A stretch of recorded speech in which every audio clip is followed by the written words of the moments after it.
One. We're Join the one? hive mind. We're one now?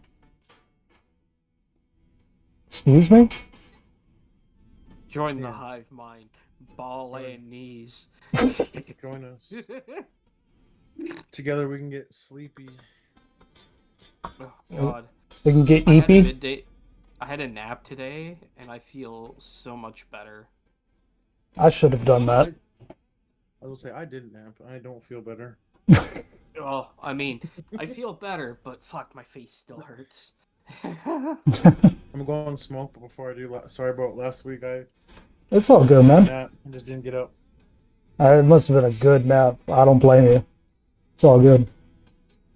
That's been happening the past like month or so, where it's just like I don't know if it's narcolepsy or what that guy had in the Fight Club, where that's insomnia or something. Yeah, can't No, sleep. buddy in Fight Club had like multiple Oh, personalities. yeah, straight up like schizophrenia too. But you're not talking about Yeah, that. You just can't sleep. Yeah, I just been like falling asleep randomly. How he like falls asleep and he wakes up. You know? That's yeah, crazy. that might be insomnia. That is like Could be, saying, but like sometimes I joke around, like the Joker from Batman when he kills people. yeah, like I was sitting in my chair and then like passed out for like half an hour and then teleported to my bed and I woke up. I was like, oh god. Oh, that's how you know it was a good amount of sleep. You're telling me someone carried you to your bed? Yeah, I teleported. I think he's like, wow, Dragon Ball Z. Your eyes closed and you just do the blink like in Dragon Ball. You're just there. Yeah, the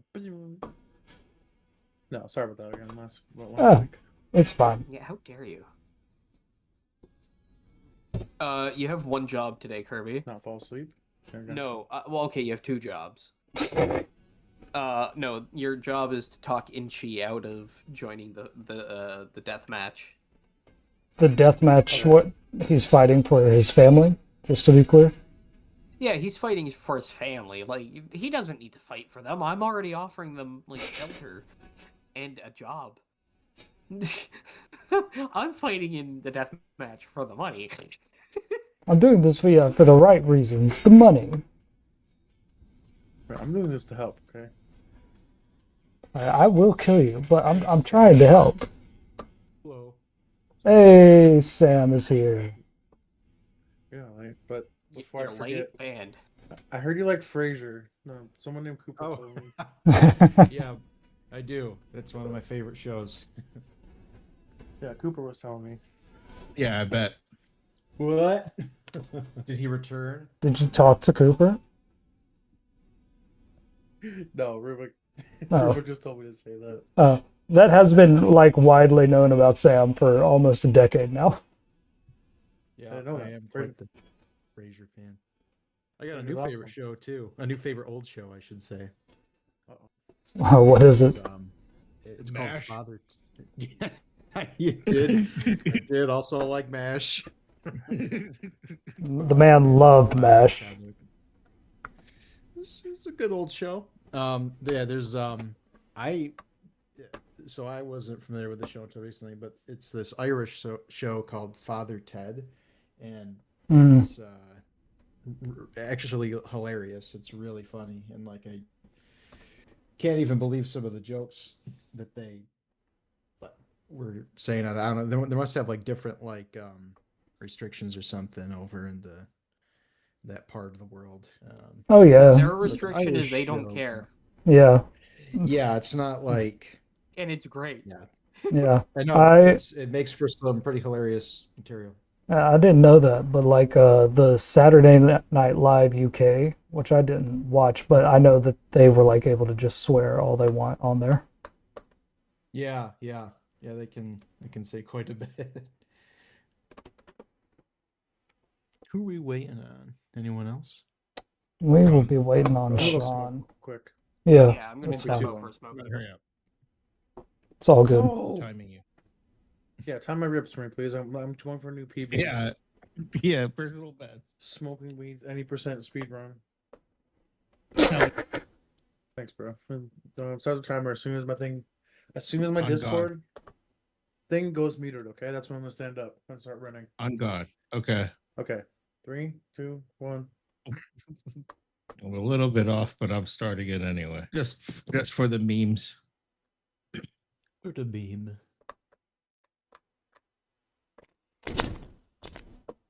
How'd you find out about that Uncle Ted show, Sam? Oh, Father Ted. Hmm. It's Uncle Ted. oddly enough, YouTube recommended it to me. Um, Huh. I guess they have like full episodes on there. One channel does, and I was like, oh, this looks different. I'll just give it a try because I was kind of bored and didn't really know what to watch, and it turned out to be. It's like, okay, that was funny. And then I watched another episode. I was like, that's pretty funny. And then I like just read up on it and watched a few more ones, and it was really really funny. It ended up being a pretty funny sitcom. It's one of those like it's kind of like Blackadder in terms of like there's not a lot of episodes. Hmm. Like there's like maybe like 6 to 10 episodes a season. They only did like 3 of them. And sadly, the main guy, the main actor, he died like the day after they wrapped filming on the series finale. Oh, Oh, shit. that's crazy. Yeah, I know. He was Yeah. pretty young. He was like 45 or something. He had a heart attack. Yeah. Yeah, but it's really funny. It's like your typical sitcom, kind of like British sitcom, where it's a bit silly.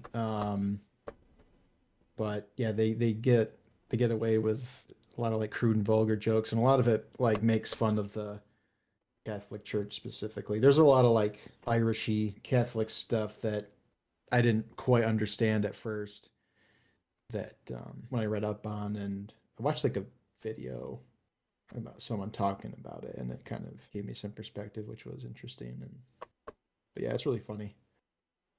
There's this one episode where they're kind of they have a female rock star who's like a feminist. I don't know if she's supposed to be like a parody of Sinead O'Connor or something, but she wants to like buy their. They live on the premise is that these Catholic priests who live on like a remote island off the coast of Ireland, and just it's like the regular sitcom premise. They get into situations, all that sort of stuff. But she wants to like end up like buying their house or something, and Father Ted's like annoyed with her or something, and they see her on the cover of this magazine, and it's like this rock magazine promo shoot. She's got like these um, boxing gloves on, and they say "clit power" on them. Oh, Jesus. And then the Father Ted's like, "Clit power, what do you suppose that means?"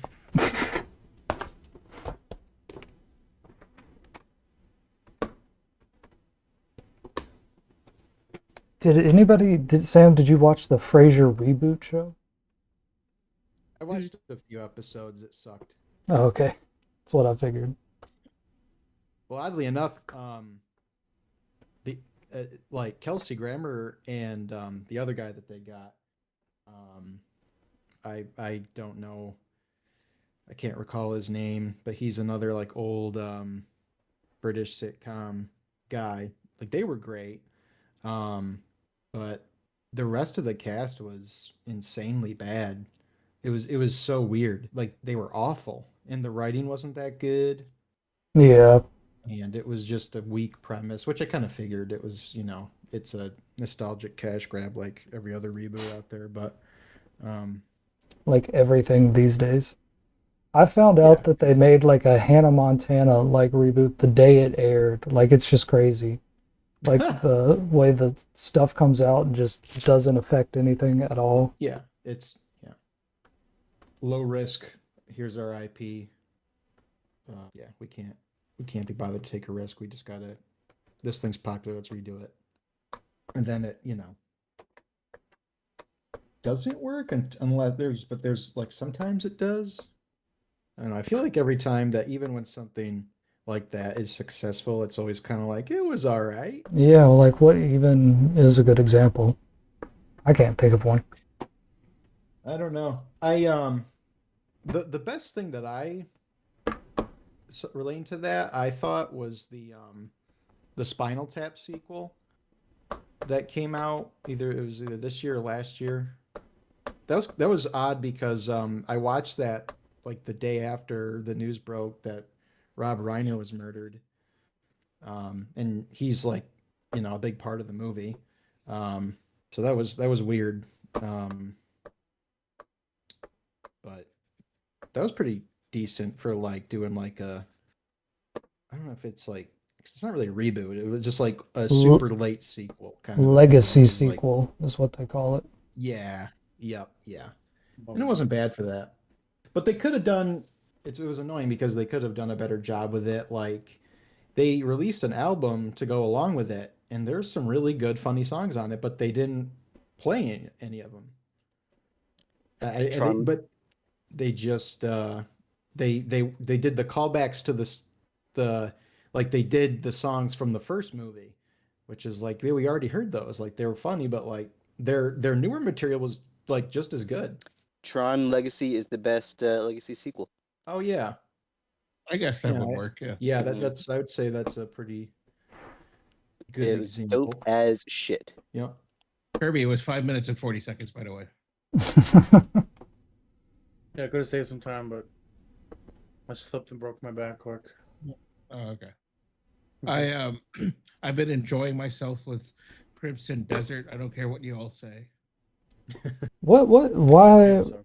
is what is that game? Oh, It's a very open world. It's kind of like that game Where Winds Meet. you mean is it like Black Desert? No, it's not like Black Desert. I think that's the issue people have with Crimson Desert because it's made by the company who bought out or made Black Desert. No, What's well next? that Blue and also Desert? what also is people are complaining about the controls in which they fixed, and then the like I heard people are like refunding because they couldn't figure out a puzzle. And Oh, it wasn't yeah. that bad of a Fuck puzzle. puzzles. It wasn't sounds that like bad of me. a puzzle. I hate putting the square in the square I'd shape. refund for a It's puzzle. literally like that. It's Yeah. you put it a cube to like wherever the other cube is, so it replaces that cube. And No, it no, lights no. up. See, you That's what lost it me is. because that's not a square.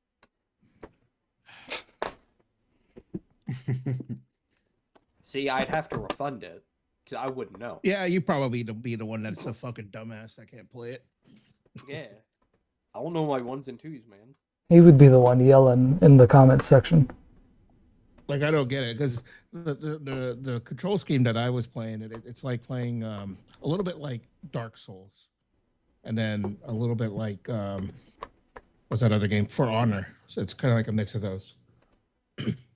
Oh, ooh. I'm not sure that would be fun, actually. I like I love both running around and independently. clotheslining people and doing RKOs. That's fun. Oh, okay, yeah, I suppose if you're doing that kind of stuff. RKOs. Yeah, you literally could slam people while you're running around, the bandits and shit. So you're I mean, playing the I do- fighter class, gotcha. No, not primarily. Just if there's people around and I need to escape, then yeah, I'll do it. You could dual wield. You could use a broom for a weapon. I mean, That Wait, does you can sound play a fun. mage and use a broom as a weapon? I don't know if you could do spellcasting it. I know you could unlock characters later. I don't know much about Crimson Desert aside from like all the bitching and moaning. Yeah, people are just bitches. I'm having fun with it. Every game has like its drama these days. It's insane. Yeah, I mean, people complain about control schemes and puzzles, and It's mean- the Sonic the Hedgehog thing. It went to everyone's head. They thought if everyone joined together and complained in unison, they could change anything they wanted. I mean, yeah, I guess. I mean, they nearly can. Like the Sonic the Hedgehog thing is a good thing. Mm-hmm. Yep, but it went to people's heads. I mean, people can be dumb about it, yeah. Yeah. It did something decent once. Okay. Did you know in Crimson Desert, real quick, that there's a detail that if Brax played the game, he probably would. He would pick up a cat or something or a dog, and they could literally drown him. What the Oh, hell? God, no. God, no. What? Yeah, I guess the devs figured that out and thought, yeah, maybe that's a thing. No, God no. I would never do that. I feel bad when there's like a hurt animal in a game sometimes. I'm a Oh, yeah, sensitive soul, that's sir. another thing. Okay, so are we still waiting on Sean? Hey, look who's here. That's everybody. Hola. Okay, what's up, guys? So, Kirby, since you weren't here last time, we will start with you. Everybody else, they handled the guild business, they handled negotiations, they handled doing some promo work, they handled getting food and drink and bread from the Bakers Guild, because y'all are going to make the fantasy hot dogs, the peninsulas, to serve at your bar tonight. Everybody else kind of scattered off and did their own thing.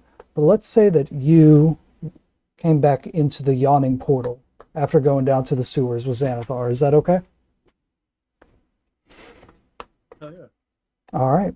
So, Huel, you are here in the yawning portal. Of course, the place everyone wants to be. You got your friends Valo and Rainier, your friendly bartenders Derny and Bonnie, and all the representatives of the different guilds. But you lock eyes with one of them. You lock eyes with her, the artificer.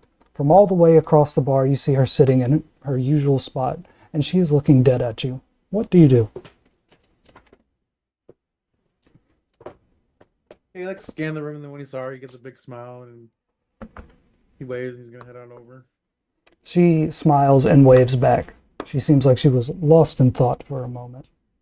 You walk over to her, over here in this corner by the big troll shaped fireplace, and she asks her captain of the Griffin cavalry that follows her around, Griffin McElroy, to give y'all some privacy, and he goes out to feed his Griffin Beaksley.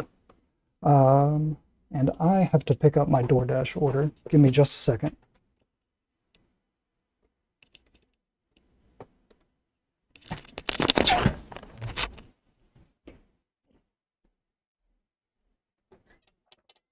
On the menu tonight, Whipper and chips.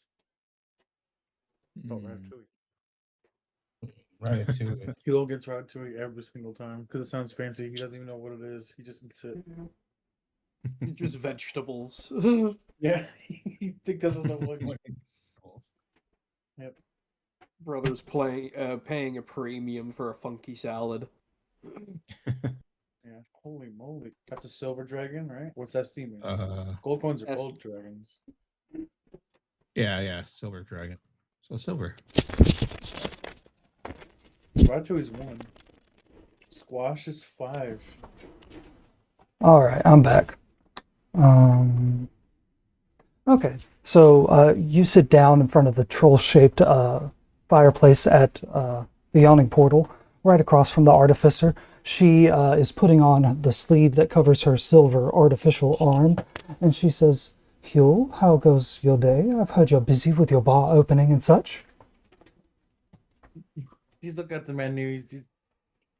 These prices are a scam nowadays. I'm doing well. We have the grand opening.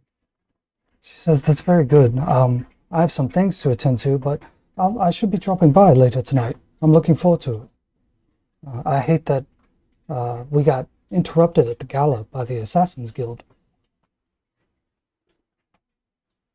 Yeah, always seems to be something popping up at the worst times. Yes, we both seem to have a lot going on. Hugh, how do you know him? How do you know the salesman?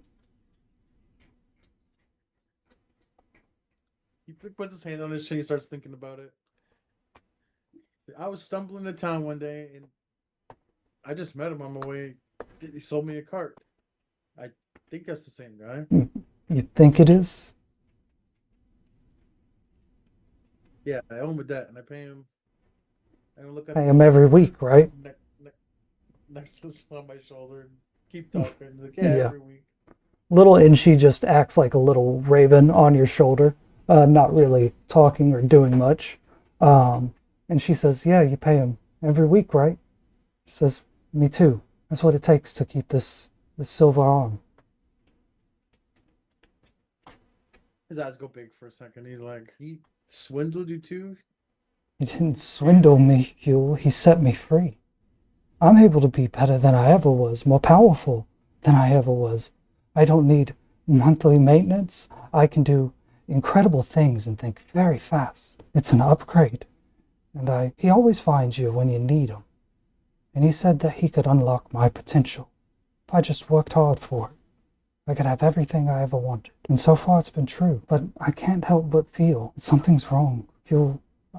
The moon dance is coming up in 4 days. I could go back to my bronze arm. I don't want to. It's ancient, outdated. What do you think I should do? I want your advice. And she pauses for a second. Friend? Yeah, you're part of the Half-Pints, you know? We're friends. She says, yeah. I'm part of the fourth grade too, right? Not like playing around. I think I did technically deputize you that one time when we arrested the Doom Raiders, yeah? That's true. I'm still instated. Yeah. But you didn't need all that, you know? Mm-hmm. You don't need it, but it helps you, you know? Yeah. Well, anyway, I have to be off. I'll stop by, right? Troll Skull Manor. The same place. Yeah, that rickety building. Can't miss it. Well, your paperwork came by my desk. It's not rickety anymore. Yeah, I remember where it was from after the night at the City of the Dead. I hope you have a good day. See you soon. And she takes her coffee. She takes a big old swig of it, empties the cup, puts it down on the counter, zips up her sleeve over her silver arm, and walks out of the yawning portal. Huel, roll a perception check.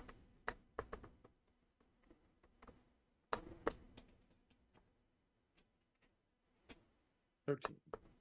With a 13, you can see that the artificer left a file on the couch she was sitting on. She must have forgotten about it, set it aside. What do you do? He's like rushing to. Like he stops for a second to think about it. Not to steal it, but you know, like. Do you want to look at it, see what it is first? Yeah, that's I'm thinking a quick. Yeah. I see you rolled another perception check, so we'll use that. What were you saying? No, I didn't mean to roll that. I think I just hit the button twice and it rolled. Oh, Like, it worked out. perfect. This is a case file. Castle Lantern Manor Massacre.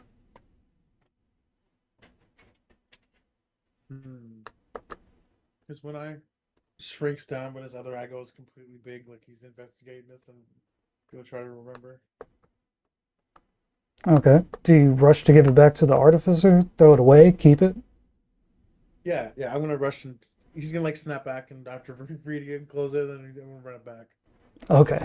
All right. You catch the artificer just as y'all are walking out of the door of the yawning portal.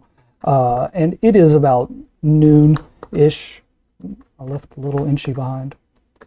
Yeah, I'll like scurry back like halfway, like he turns at 1 foot and pivots to 180 and grabs the Lynchy off the chair.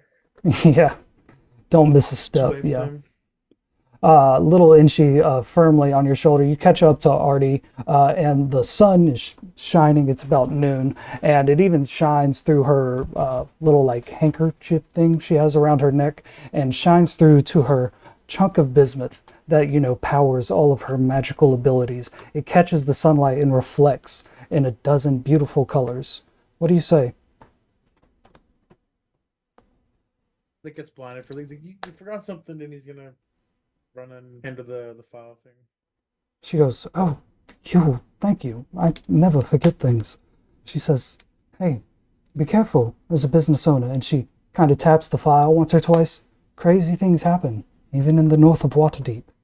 Good day, Huel. Okay, works. I was testing my Bluetooth. Sorry. Okay. Have a good day, and then he's gonna scurry off. Orders from Ratatouille. All right. You get some ratatouille from the yawning portal. Do you want to do anything to help the bar open tonight? We'll just quickly do something. Do you want to get extra workers, more promotion? Do you want to invite people personally? Jules like sitting there at the doorway, and then he's staring at this guy out here. He's like never seen him before. What Right guy? himself. He's like right. Is that where Huel's token is? Right there. No, yeah, right here at the Below it? entrance. Oh no, never mind. Okay. It's showing me up inside. Oh, must not have refreshed. It's like a Huh. after image. Like Huel's teleporting around doing two versions of Huel on Uh, the screen. that happens to me a lot too. I have to refresh the page sometimes. But what do you do? Everybody else last session, they kind of picked one thing to do to help with the bar opening. Just in general, what do you want to do? Yeah, if we're playing up on stage, Huel's gonna try to go find like, well, an instrument store. Like Okay. it's got to be one around in the city. Yes, there absolutely is. Easiest place to find one.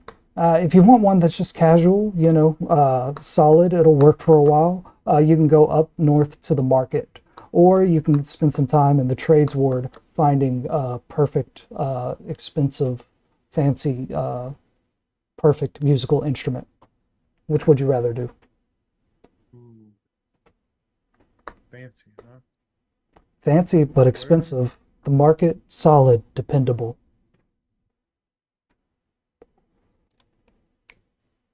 Trying to see how much coins I have. You should have a decent amount. I think we did all the quick maths last time. I have 260. Should be enough to get some fancy stuff. Let me look up musical instrument price in D&D. What are you looking So it's for? like What kind of instrument? probably nothing too crazy. Just like a few instruments to have on stage. You can play and switch between like flute and another lute probably. A flute, another Focus with the lute. rest. You want to get some Like some drums probably some to some swap. rhythm, yeah, some drums. Okay, yeah. So drum, you have to buy like three drums. $9,000. A drum is six Oh gold well, piece each. You'd want to get like three to have a good, decent like variation. So 18. Flute. Bongo, pick, and yep. tabla. Oh, and this is fancy, so we're going to round up to 20 for the drums. For the flute, 25, so we're at 45. And you said a lute, it's going to be about 45 for the lute. So that's 90 gold pieces. Oh yeah, I have that much. All right. You trade it over at the trades ward to a very nice gentleman who assures you that they are of the most high quality, made by hand with the most care, from faraway lands and from guilds here in Waterdeep. Not just a guild worker, but a guild master, and of course, some of the noble artisans. So they hand you over this stuff. Do you want it to like match, like have a similar color? I mean, we have like a color for the Half-Pints. No, you don't. You could Why don't we decide just that make? with these instruments. Hmm. He won't mess with them or ask. You know what I mean? He'll take them as they make them. You know, like All right. They come he with like a. respects Mhm. They come. respects their craft. You know. Okay.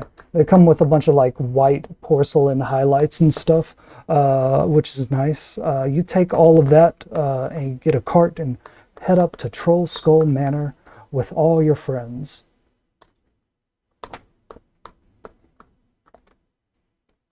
Huel, when you first head into Troll Skull Manor, roll a perception check to see if you can spot the most chaotic thing.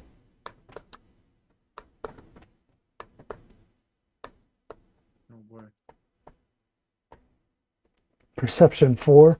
The thing you notice first is all of your friends, Thorgren, Blinken, Elzerna, Inchi, Ebi, and Schemo, all gathered around the fire pit. You notice that the Troll Skull Manor has been renovated completely. All the trash and broken floors are gone. There's new furniture. There's places to sit that are stable. It looks like a home, and you are 1/4 of its business. 1/4, you own 1/4 of it. You walk in on everybody else, and you don't notice anything weird happening. Everybody else, y'all are dealing with a rat infestation that you think was planted by your business rival. Inchi brought 4 of his cousins here to be bartenders and workers, and Sam hired a band called Moat or Head, a very, very loud band to serve as your entertainment for the They're night. loud. Or I don't hear because they damaged my hearing when I heard them. What? All right. It's hard to hear, even though they're not really playing. They're just plucking like one string at a time to tune their guitar. It's just so loud. There must be like a magic crystal in it, making it louder. They're doing their sound check. Quick aside, that Motorhead, when they actually do their sound checks, they don't level anything out. They just compete. They just say, "Okay, make mine louder." They bully the sound guy. They have like a little goblin that like does. No, there's too many goblins in here already. They have like a little dwarf that like handles the crystals, and they're berating him. Make me louder. Make me louder.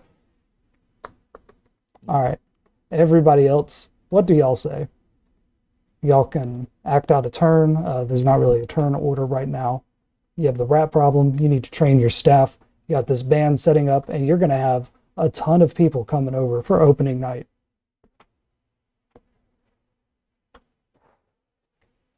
Well, I'll check on the band. Oh, go ahead. I was gonna say we should burn down Buddy's bar. We don't need arson. Elzerna says, I thought we agreed on doing a stink bomb in his bar. Supposed we to were- arson the rival bar the day before. If it happens tonight, it's going to be a competing spectacle. No, we were gonna stink bomb his house and burn down the bar. You keep- have it in your mind that we're not burning down the bar. She Something like, about morals and doing the right thing and not killing someone over a business disagreement. And she gets up off the floor and she stands on the table and she says, you keep adding things to the plan. It was stink bomb his bar and take advantage of the customers that leave. I wasn't gonna kill him. He doesn't have to be in the bar when we burn it down. He can Yeah, be he there. looks kind of old, so it's probably best that we don't burn the barn. Yeah, and we can Yeah. stink bomb his house, burn the his bar, not barn. I mean, This bar is burned down. Anyways, so we burn the bar down.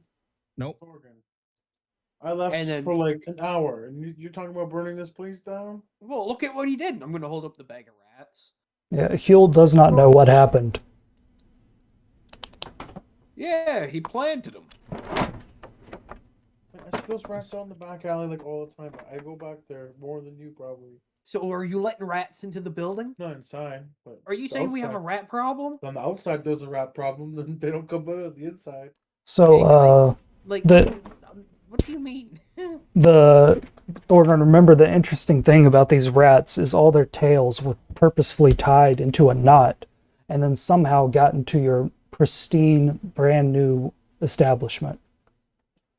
Oh yeah, I forgot about the whole tail thing. I'm gonna reach into the bag and grab them by the tail and dangle all three of them. What's left of them? Huel, what you see are 6 rats that have been tied together by their tails, and not in a Rat King naturally occurring way. You've seen that. You're from Baldur's Gate. Rats get crowded into a small place and their tails get all tangled up and they form a chaotic knot. This knot is a purposeful knot. A knot you would use to tie your shoelaces, or a knot that you would use to secure some rigging on a sailboat. This is intentional. What do you think about that? He like turns his head a little bit. Thorgan, did you do that? He's like, that's awful. Which part? Because I had a hand in this, but I didn't tie them together. I was gonna say tying him up is pretty. No, these rats are like semi-flattened, mushed, like clearly been crushed by something. So basically I rolled really high consecutively to stomp on some rats and they just started exploding.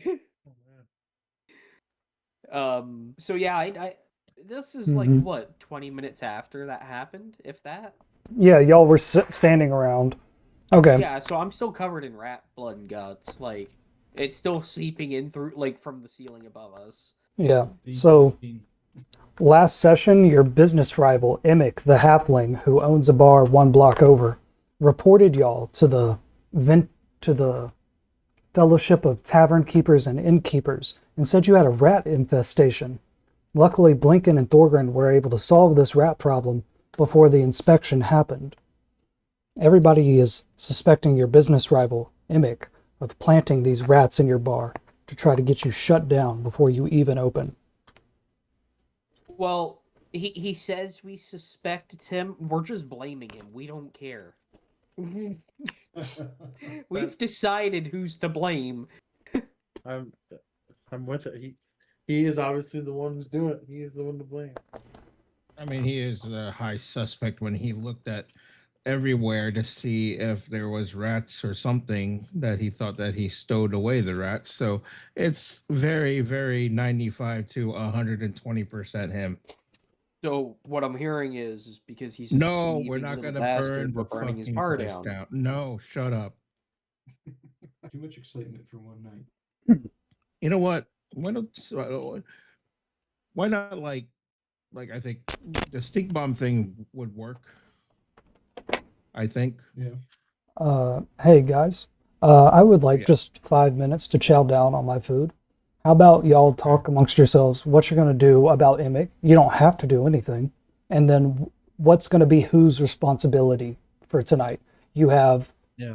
you have peninsula dogs to make. You have ale to serve. You have to make these decisions. You're going to have a lot of people here tonight. Yeah, let's not talk about anything disgusting while Mike eats like big piles of. All right. Of chili dogs to serve. So yeah, I agree. We should completely burn down his bar in retaliation. Moving on. He was like tuning the loot and fixing up these instruments, and he's just not even paying attention anymore. It's like, yeah, maybe we should do the stink bomb thing. So stink up the rivals establishment. Yeah, I Is that- think you have a kid now, Thorgan. I'm gonna point, like not point, but like head nod towards Alcerta. What if one of the rivals came here and tried to burn Wait, our Alcerta's place someone's down? kid. I mean, He was gonna shrug his shoulders. I'm still not clear what happened at that scenario anyway, but I'm not going to talk. I'm going to think about like if did we get new hires coming through, because I could help with that, maybe just kind of show them the ropes sort of thing. Oh yeah, the hirelings we got right there, and I'm gonna point at Inchi's family. They are currently making something called rat soup, where they cook dead rats in the soup of rat blood. That is not what we're going to be serving to people. Sounds British. That sounds pretty foreign, and he's gonna like try to not like cover up his mouth, but like he's Yeah. No, I mean, no, that rat is not going to be in the menu. So, Oh, why not? Well, just char him over the fire after you remove the innards. Thorgan. Yeah, Take a bite of that right now. I take a bite of it right now. It's raw rat that's seasoned with rat blood. Yeah, like I'm resistant to poisons. I'll be fine. I'm just gonna put my arms, kind of rest my hands on my chin and just kind of watch closely to Thorgren as he eats a raw rat. oh yeah, same here. Oh, I didn't say I'd eat it. I take a bite of it. That's what that is. I mean, it's a small ass being, bro. I take a whole ass bite of it. I don't. Are you like the CEO of McDonald's where he tries to make a bite of the big arch or whatever it is? No. I take a genuine bite out of it. That's him trying the new product. First off, Thorgren, roll a Constitution check with advantage because of your dwarf bullshit. Okay. 1 second. Can't wait to be 29. No, the highest I can get is 27. Sorry, I was 23, close. 24. 24. All right, you don't immediately throw up the rat, the raw, unskinned rat drenched in rat blood. Hey, Thorgren, I know you're resistant to poison. Are you resistant to like necrotic damage? No, I'm also not resistant to like emotional damage. That's great. So right now, nothing happens. I'm eyeballing you, Huel. I'm like my eyes twitching. I'm staring at you. Like, what you gonna do about it? Just watching in pure amazement, like astonished. And maybe we should keep it on the menu. I don't know. Yeah, Huel, have a bite. No, It's not we're not bad. gonna put rats on the menu. We're sticking with the peninsula. God damn it! He was gonna look over at the peninsula, and he's gonna look at the stew. Ah, We're not He's gonna serving rats. he's gonna take a few steps forward, and his face is gonna squinch up like he bit a lemon. Just at the sight of the stew, he's not even gonna take a bite. The goblins, for the record, were not trying to serve this for tonight. They're just doing this for themselves. Yeah, we're just eating it to eat it. So, anyways, I'm gonna like stop what I'm doing, open my eyes widely, and look at the window and point and be like, "You son of a bitch! What? Does anyone fall for it?" I'll look. Yeah, he would definitely love it. That wouldn't even I have to. did not. I'm like, I Elzer, don't know what's going on, but he's looking. Elzerna and Alright. Schemo do not fall for it. I'm gonna raise both middle fingers at everyone who's still looking and quickly spit into the fireplace. Where is it? Okay. Look back at everyone and be like, "Yeah, he's gone." Schemo Weird Bottle steps forward. Okay, guys, if you're running the business, someone needs to take point in the kitchen. Who is that? I have a pretty good taste for food. clearly. Does anyone disagree with that? I. Mm. I, I open my mouth and then I say nothing. I'm like, yeah, fucking. I'm just gonna like say something about like, mm. You know, who else could cook? And I look around. What would that go under? Like, what is that performance? Oh, what I did? No, Oh, the cooking. Cooking. Like, if I was to Oh. cook up something. This would be more about managing orders and managing flow. It would be an intelligence check, I think. Oh yeah, he's definitely intelligent. I'm Schemo says, Blinken, look, I read this book once about business management. You can't just critique an idea, you got to offer a solution. Okay. Well, I mean, I did say that I was gonna help with training people. I mean, I could help with the kitchen, I guess, if nobody wants to fork up. I see I mean, what you I've did already there. offered to cook. So, You should be a like, comedian. Fork up. Two people can do one job. no, it's my kitchen, my rules. What And is I'm it? Okay. gonna, Need to gonna be start divvied up. like licking my lips. All right, if you two both want to do it, I'm gonna say luck of the roll. If y'all are incompatible, If- whoever if- rolls if- higher if- gets it. If you really want to do it, Blinken, I'll let you do it. But I don't want to hear nothing about like how bad the food is after. Blinken, he has like dried bits of rat blood in his beard. Yeah, I know. Okay, Chef Um, Chef yeah. Blinken. All right, who's in charge of spirits? Making sure drinks get poured at the right amount. Make sure people are charged and paying the right amount. Keeping the rowdy people under or letting whoever's doing security know who the rowdy people are. Huh? Oh, I got the spirits, and then she starts to make some illusion ghosts. Just another lift. Not those spirits. I like the attitude though, Inchi. I like where your head is at. Maybe he should be in charge of spirits, you know? Oh yeah, there'll be so many spirits. Ooh. All right, and you also have Lift to help with that as well. That's true. So I think that would be fun. Inchi and Lift are the bartenders tonight. Okay. Yeah. Schemo says, who's going to run point on entertainment? Any VIPs that show up? The guys on stage right now, what if they want a drink? We got to get them their drink so that they stay on stage and they keep playing. I can handle that. Yeah, the VIPs might come by. We got to make sure that we impress them. First opening night is the first impression, and that's what sticks with everybody. Let me see. We got food, hospitality. That's EB. We got bartenders. Who's in charge of security? What if a fight breaks out here? Oh, I hired security. We're good. Schema says, okay, outsourcing. We got the flaming fists. Oh God, no. Those. No, God, no. No. I hired some local strongmen. We're set for tonight. Nice. Okay, well we got hospitality with EB. We got Blinken in the kitchen. Inchi at bar. Hugh, what would you like to take responsibility for opening night?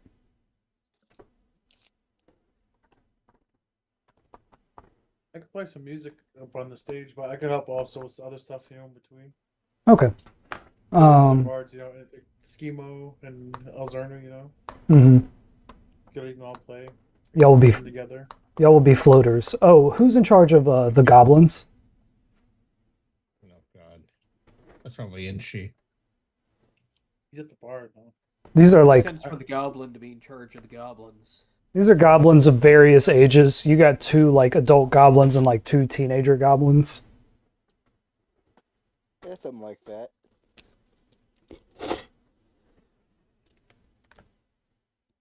Do you have any people that can run back and forth? Any runners? Waiters, yes. Yes, runners, waiters, yes. Because we're serving food, that's important too. I thought that's what Yes. some of the goblins were for. Schemo says, hey, goblins. And all of them look at him and he says, I want 2 peninsula dogs, 3 whiskeys, 2 wines, red. What did I just say? The goblins are going to roll. They were just digging that hole, and Liv keeps smacking me whenever I eat with when I dig and then eat. Are you sure you want to eat what they get you? Well, I asked you to get people to work the bar.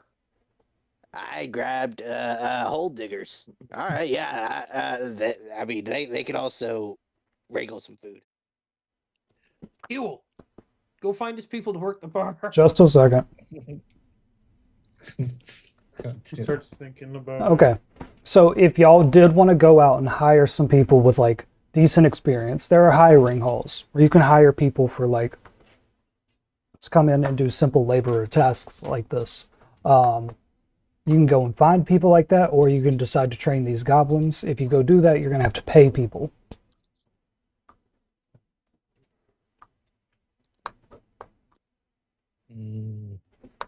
I mean, I'm up for hiring people, but I don't know. Yeah, that I means would we have like- to spend more money. I would like to throw out that half of these goblins do probably have chicken shit on their trousers. So, I mean, that's why Itchy just wanted to warn y'all. I mean, Oh. the Orgrim doesn't really give a shit. I just bit into a raw rat. Schemo says, yes, we're making decisions now, so everyone also has time to clean themselves and be presentable. So y'all want to go hire people. Good news is labor's cheap. It'd be about 1 gold coin for the first week of work, or 2 gold coins per worker for the first week of work.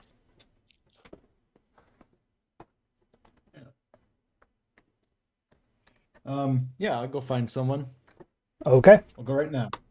I Alright. bring up the question of why didn't we just find someone in the one of the guilds and blackmail him into doing work for us? All right. EB, you go to a work hall. We're just going to do this right outside the manor.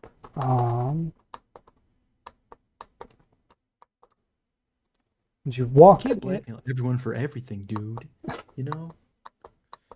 and this Not is blackmailing hard enough. a hiring hall. This is where people who don't really have jobs but are available to do work come, and they just kind of hang out here until someone comes and offers a job that happens to serve their skill set. You ask for waiters and bartenders, and this group of halflings that are sitting at a table, all drinking cider, look up at you and they say, how do you do, boyo?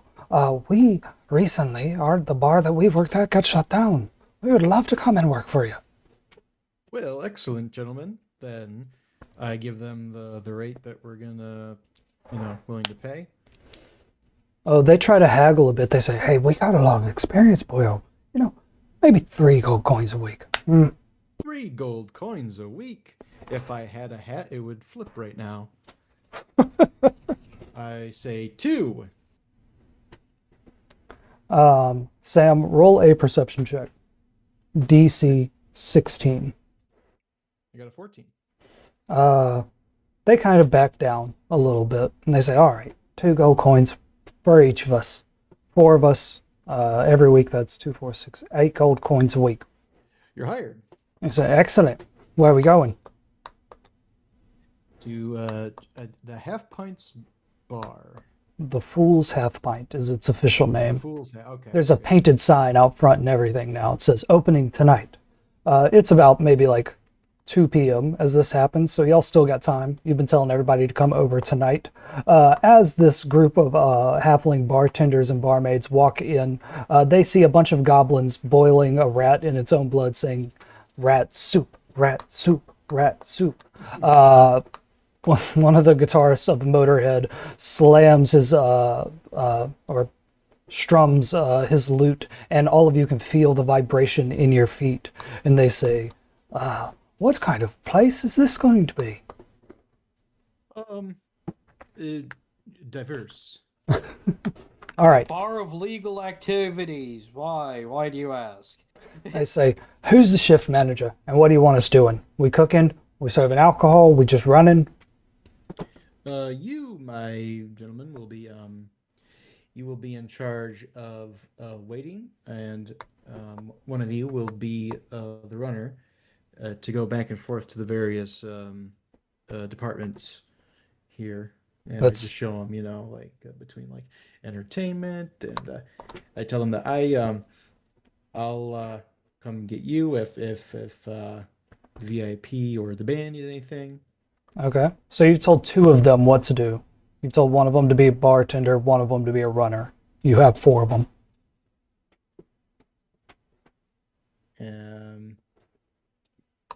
Yeah, just 3 of them be bartender, and the other one will be waiter. Okay. The goblins finish their rat soup and come over to a table to eat it. All right. 3 of them behind the bar, you said? Yep. 1 runner. Let's see, we also got Inchi behind the bar and Liff. Sam, have I introduced you to the ghost bartender? I think briefly. Okay, I don't know where its token is.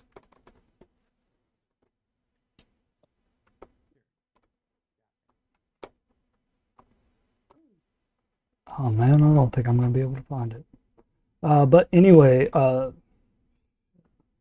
Sam, as y'all are designing all of this and like trying to do all this logistical work, and people are fitting their way behind the bar, you see again the ghostly bartender of Troll Skull Manor, the former owner who died in this bar and just couldn't let it go, materialize behind them. He is 8 feet tall, transparent and white except for the black outlines of his face and eyes. And he hovers behind the bartenders, and they shudder and they dare not look around. How do you feel about this, Sam? Taken aback a bit. Everybody else, what do y'all say as Liff looks around at all the people in his bar?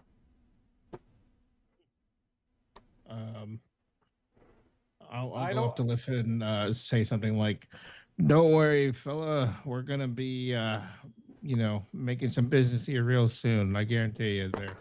Liff like rubs his hands together and smiles and like pushes some of these halflings out of the way. He is going to be the main bartender tonight, no matter what. But you can still have all these people back here making drinks, but he is front and center. All he's wanted is for his bar to open up again. was Yeah. gonna say we don't need that many people behind the bar. We have what, one runner right now. Let's make it two, and then have two behind the bar. All right, I'm just gonna be sexist and divide it up. The guys stay behind the bar, the girls are runners. Oh hell yeah. Perfect. I think we should also set up a couple poles here and here and here. Oh my god, I will not tolerate that shit. Okay. So okay, Blinken, you're in the kitchen. Are you back there by yourself? I would be back there, and I would imagine probably have a couple of people, and I don't know who would be there exactly. Probably whoever's the floaters to help out. Floaters. Schemo pulls up a chair at a table, and he is not going to be working tonight. This isn't his bar; it's your bar, but he will be paying for his own drinks. Elzerna, Thorgren, Huel, who's helping out in the kitchen? Because right now, Huel, Blinken would have nobody. I'll help. All right. I'm gonna be doing mostly security work. Security work. All right. Yeah. And Elzerna kind of wants to see the show. So she's going to sit over here with Schemo. She's gonna EB. keep the band in check. Yeah. That's what she does. All right. So she'll be sitting over here with you. Schemo, all together like friends. EB, you are out on the porch ready to meet and greet guests as they walk in. You are the hospitality, the front of house. Y'all can spend the next few hours getting everything ready, making sure that you have, the chilled ice from the Ice Makers Guild, that you have all your spirits delivered, that Schemo got you for the night, that you have the stoves heated and ready to work, or y'all can do something else. Would y'all like to do that? Just kind of montage of getting ready. Yeah, with the song. With a song. The Moat Orehead plays their famous Killed by Kellenbor as their sound check. Elzerna just loves being this close to such a loud band. Schemo's getting kind of old for this, and he puts his hands around his ears, but he seems to enjoy the music. Thorgren, how do you feel about being blasted by a thunder wave of music?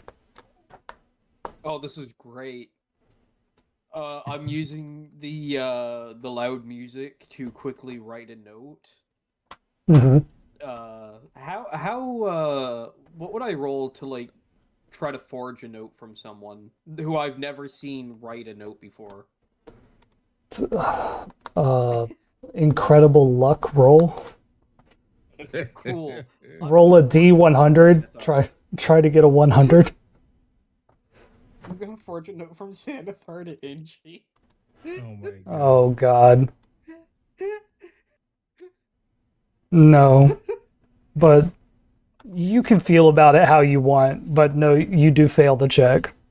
That's You can perfect. think it's a good imitation. I want it to be like poorly written anyway. What does it say on it? The number 2 Inchi, and it's spelt wrong. Mm-hmm. You are ordered to drop out of the DEFF, DEFF Mm-hmm. flight. Mm-hmm. And you are given that promotion, Xanathar, also spelt wrong. Okay. All right. You what do you do? Like throw it at Inchi? I'm gonna crumple it up and throw it at him and be like, "Hey, someone brought this for you. I opened it and read it." And she opens it up and reads it.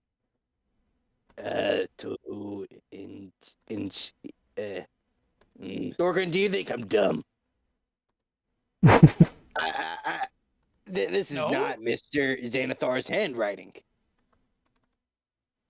I don't think you're dumb. That would not. No. Thorgren, he doesn't have hands.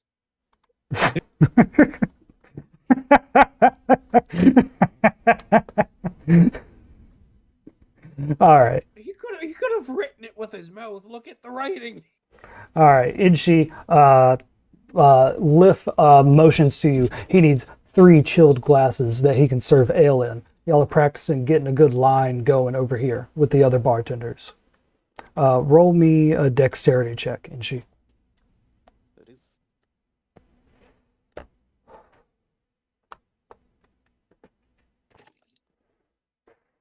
See, that's 15 plus.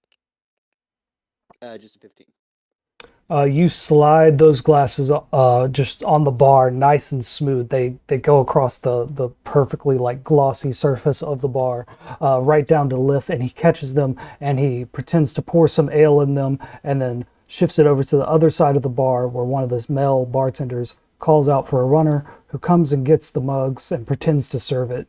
Everything seems to be going very smoothly up in the front of house. In the back of house, Huel and Blinken, how much professional cooking experience do y'all have? I would say I don't have that much. Lincoln would probably have like basic knowledge of how to cook. Because he probably could make some good food. It's just I don't know how efficient he would be, sort of thing, right? Yeah, yeah. Yeah, he'll just knows the basics as well. He's floating around like different taverns and Okay. bars, but not too much behind the kitchen. And Huel, this is your first time being in a brand new kitchen with the latest in guild furnaces and heatings and stoves and other medieval things that baked things. You know that y'all are gonna have to split this into 2. Someone's gonna have to handle the mechanics, the stove, the grill, any oil or anything, and someone's gonna have to prep food. Cut up vegetables, cut up beans to make your chili, get the sausages ready, get the bread ready, and someone to take it out to the bar. Who's doing what? I'll tell Hill. You probably should be the one prepping the food and handing out the food and all. I could cook. I know the basics of cooking. So I mean, I think that'd be a thing to do for you, Hill. Especially if you could talk to the people out there and kind of make them feel comfortable. Here's your food, sort of thing. Yeah, that could work. He's like putting his hair back in like the net and putting on an apron. Like, yeah, we got this. He starts preparing the hot dogs. How do you prepare a hot dog? Well, you got to take it out of its packaging. It's one big like sausage link chain. So you got to like cut it and separate it. Water for 30 Mhm. seconds. And you want it to cook fast because you want to get a lot of these out. So you got to slice up like little like half cuts across it so that the heat can get in. You got to prepare like a chili, so you got to cut up like vegetables and seasonings and stuff for that. So you got to do a bunch of prep work. Blinken, roll an intelligence check to turn on this stove, this grill, this furnace. I've been to Legends and Lattes before. Let's see what we got here. What was it? Intelligence. All right. Yeah. That's what the book was called, by the way. Legends and Lattes. I couldn't remember what it was. Yes, a 9. Or yeah, 9. Sorry, I had to move my fucking die out of the way.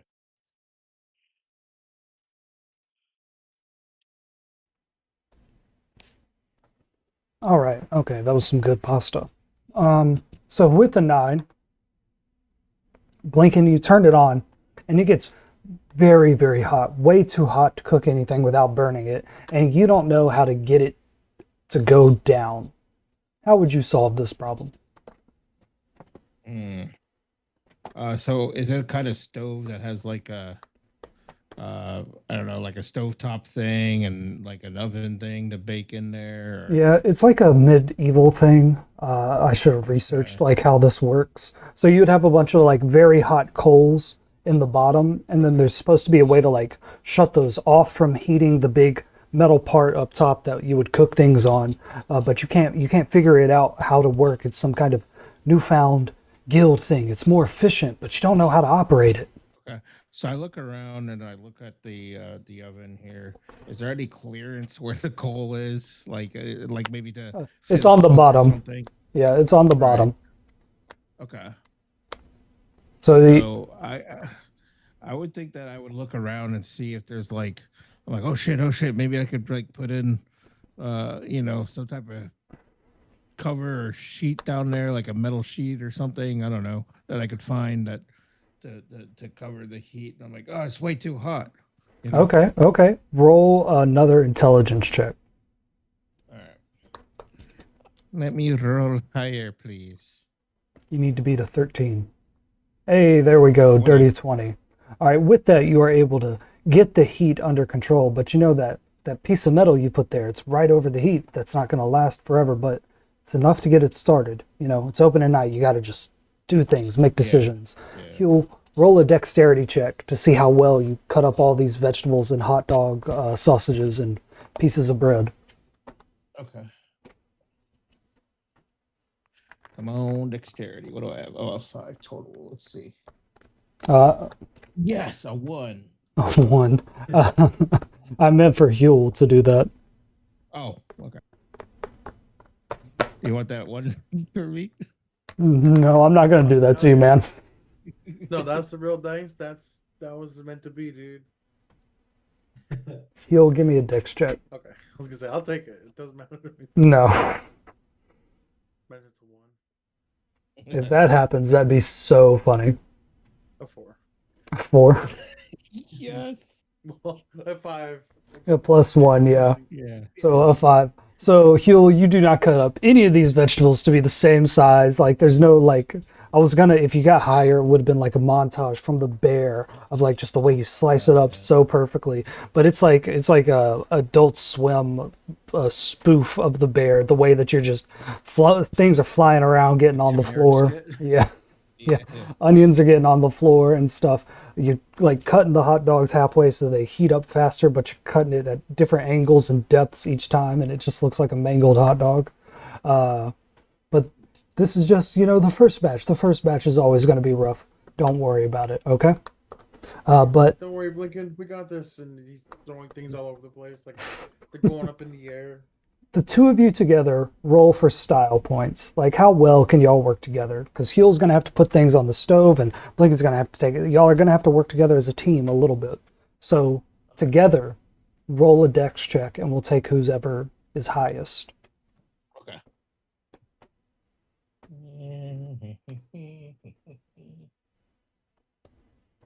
Nice. An 8. Blinken with the 8.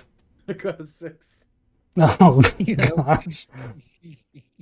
Blinking like you're like turning around with something hot, like in a pair of tongs, like a plate that has sausages that just got grilled, and you're losing your balance, but you think you're recovering until Huel also turns in the same direction, and y'all slam into each other, and like the sausages go into the air and land on your face. Y'all are gonna have to. It's not easy being the chef, is it? It gets a. I tell I bump into I bump into him and be like, we should work on something. I think I heard people say behind when when we're working in the kitchen, so maybe we'll work on that, huh? He's like fixing himself. Look around at all the sausages. Behind what? What do you mean behind? Like if we're walking around and we're men, okay, never mind. I'll keep going.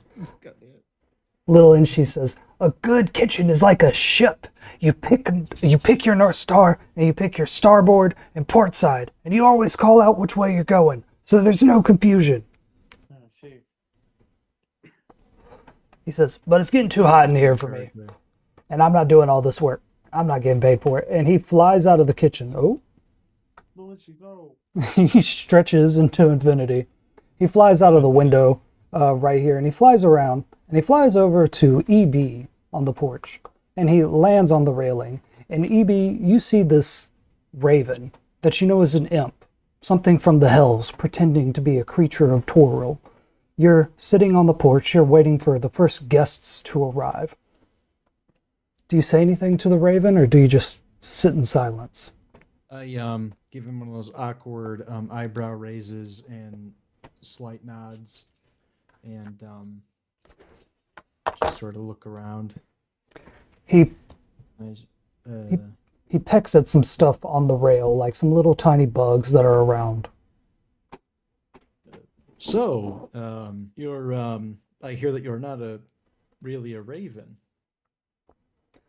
He looks at you and he cocks his head like an animal that doesn't understand you. And then he opens his mouth. And then he opens it so far you would swear it's breaking its jaw. And you see two little red clawed hands pushing this beak open. And out of the beak pops a red imp, just living inside of this raven, using it like a puppet. And he says, "So, EB, the curse, the thing that doesn't let you remember things you need to remember.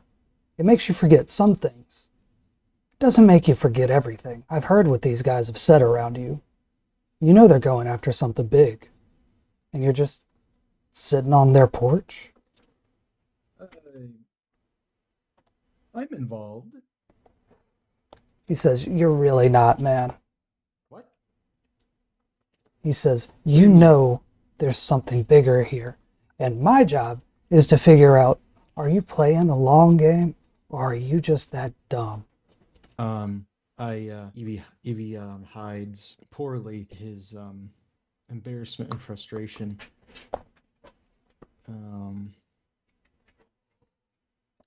He says, "I want you to know something, man. The way they're doing you, it's fucked up. All this stuff that makes you forget, they could undo it." He snaps his fingers in an instant. And they choose not to every moment. After everything you've helped them with. See, I work for a guy. You met him before. The salesman. And Sam, you remember that night defeating the Assassin's Guild, when time stopped and a strange man appeared and made various threats and introduced himself to you as Avi. The crew later told you that that was the avatar of Asmodeus.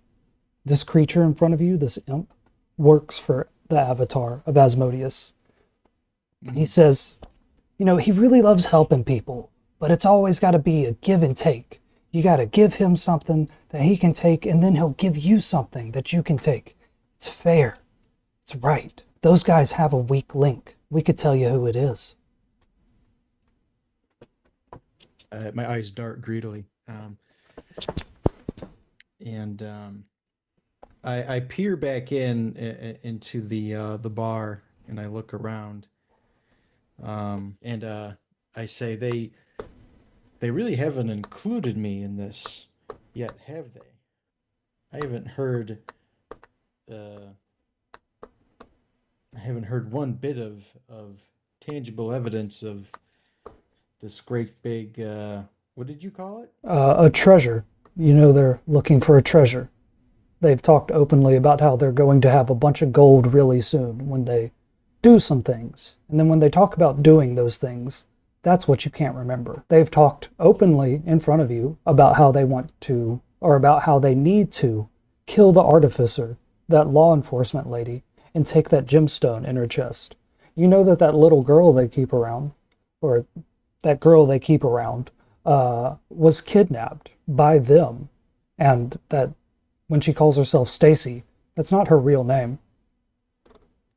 They've talked also about that nice bartender lady at the Yawning Portal and how they're going to take her teeth, and how they seem to be mortal enemies with Xanathar the Beholder and some group called the Doom Raiders. EB Stews. And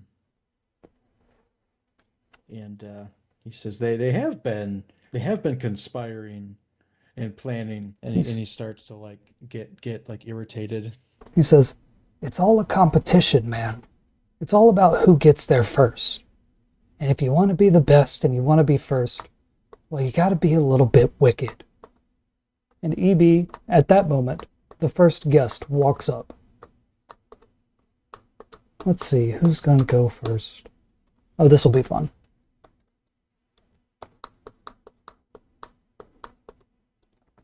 EB, walking up is your friend Zablob, the guy who loves purple, who runs a shop that only sells purple things. As these people walk up, little Inchy goes back into his raven puppet and starts acting like a normal bird. Zablob walks up with a woman who is a purple tiefling with purple hair, and this druid lady with white hair. And he says, hey, you, the guy with the purple thing around his neck. The bar's opening, right? EB is in mid. He doesn't realize that the demon guy, the imp, has left. he's still fuming, and he wheels around. And he says, "The bald contempt of it! Why not come out 5 abreast, cavorting and taunting? EB was left out." And then he sees everyone. Yeah, he sees Zoblob, and then he has a brief moment of cold sweat, embarrassment, and then gathers himself and says, "Welcome, my lavender friend, to sorry, what's the official title? The Fool's Half-Pint. Is it the full FULL? Fool, FOOL. The That's what I thought. Fool's Half-Pint. The Fool's, the Fool. Welcome to the Fool's Half Pint. And he says, "Oh, it's lovely to be here, but don't ever call me Lavender again. It's purple." And they begin walking inside. They are the first guests here. Inchi, the first guests to your establishment, walk up to your bar. What do you say to them? Hello. You want a half pint? Zablob sits at the counter and says, "Yes, purple ale if you have it." Irony and the Moon Druid sit down and they order a half pint as well. And they say, "Well, what else do you have here? What can this ghost bartender do?" He can, and she ducks down behind the counter and rummages around. This'll do. And he grabs the closest throwable thing that he can find and throws it across the bar. Fetch! Fetches. Look at that. Lith looks down at you with cold contempt in his eyes, the rage that only a being that has died can possibly know, and he makes 3 glasses levitate in the air, and they go over to the ale barrel that y'all had tapped earlier and pours them 3 half pints. Inshi, it's your job up here to sell. You can sell the basic ale, make basic profits, or you can sell the nice ale, the nice spirits, and the peninsulas and make lots of profits, lots of gold. And they say, "Oh, it's so cute that you guys have some children working here, but will they be here all night?" And they point over at the goblins. Yeah, I'll give him some complimentary drinks. How do you? how would you like a whole darn peninsula for dirt cheap? All right, Inchi, you're gonna have to sell them on what a peninsula is. Well, she intentionally phrased it that way to see what they say first. Okay, Inchi, roll a charisma check with disadvantage.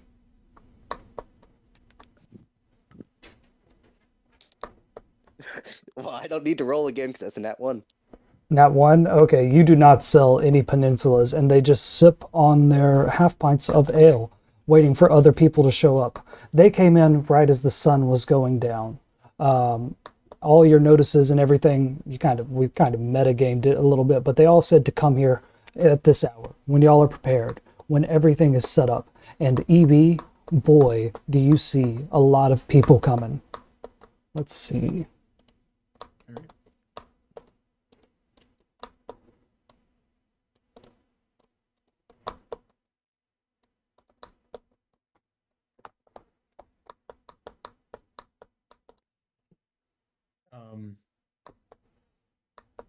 Welcome, all in one, to the Fool's Half Pints bar's grand opening. They say, And are there any specials? I say, oh, I have no idea. Okay. I say we have the fastest liquor in town, and we have the loudest act that's ever existed. Performing for your leisure. Kicking John and the construction workers head inside immediately. That's all they needed to hear. EB, you see some potential VIPs out here. These 3 at the bottom. They're wearing fine clothes. They might be nobles, or they might just be very well off. Their words could carry great weight about this establishment. They could also spend a great deal of gold in here tonight. I slime up to them, and I say, greetings. EB doesn't stammer like I do. Okay. Take a second. Think about it. Hmm. Put on that customer service voice. I fucking hate customer service. That's what D&D is all about, Why am I baby. doing this for fun in my free time? Because you're a gnome while you're doing it now. One of these guys is a dragonborn, so it's cool. Yes. Yeah, I'll try to talk him into keeping his All right. You don't IP package. have to do the dialogue. You could just roll a charisma check. Do you sell them on already There we go. getting some good stuff? What is my charisma? Yeah, you could say like, "Oh, I'll bring you out our finest bottle or our finest scotch." I'll butter them up. I'll kiss their butt. All right. Yeah, roll that charisma check. I'll say EB is a bit slimy when it comes to putting Oh, on yeah. what he believes is charm. Okay, yeah, you've been kind of stoic so far, but I like that. You just walk up with worm tongue energy. just me not Oh, knowing how to me change the lords. character. Oh, me lords, I have the finest bottle of wine for you three. Tee hee hee hee hee. Today I'm leaning more into the character EB from Deadwood, which at first I didn't really base this character off of. I just stole the name. Mm-hmm. But it kind of fits right now. So charisma, I got a 17. All right, yes, you managed to sell them on 2 bottles of wine and a bottle of Yeah. like a double of like very good scotch. You escort them in. You smooth talk them, of course. You get them a seat right next to the show. These are going to be your big spenders tonight. These people just kind of walk on in past you, ignore you. They're here to see Thorgrim. Okay. And then it's just or actually, while you're escorting those guys in, it's just Vincent here on the porch. He doesn't go inside the bar. He was here back when Liv was alive. Liv was a friend of his. This place has a lot of memories, and it's changed a lot. He just came to see it open. Little Inchi looks at him, and Vincent unleashes a tiger's growl, and little Inchi flies away. Maybe you can talk to Vincent next turn. Thorgrim, you see the clowns and jesters and the drow security of the Sea Maidens Fair walk into your new establishment. You see earlier that Kickin' John, a member of the Xanathar Thieves Guild, is at your establishment. And you see him, the purple gnome, Zablob. What do you do? I'm going to get the purple glitter, Mm-hmm. and I'm going to put it in the cheapest drink we have. Mm-hmm. I'm going to hand it to Lith and be like, mark this up 200%. Yep, they set it in front of Zablob. He goes, ooh, delicious looking. Thorgrim, do you want to talk to anyone else? Anyone who wishes to come talk to me, can come talk to me. I am going to, when I'm not actively, like, walking around doing security, I'm going to, be in the back of bar. The back of the bar area, or like back in the kitchen, away from everybody? Just back, like, away from everybody. Like back, out of sight, out of mind. yeah, like where your token is now, or like back in the kitchen, where people can't see you?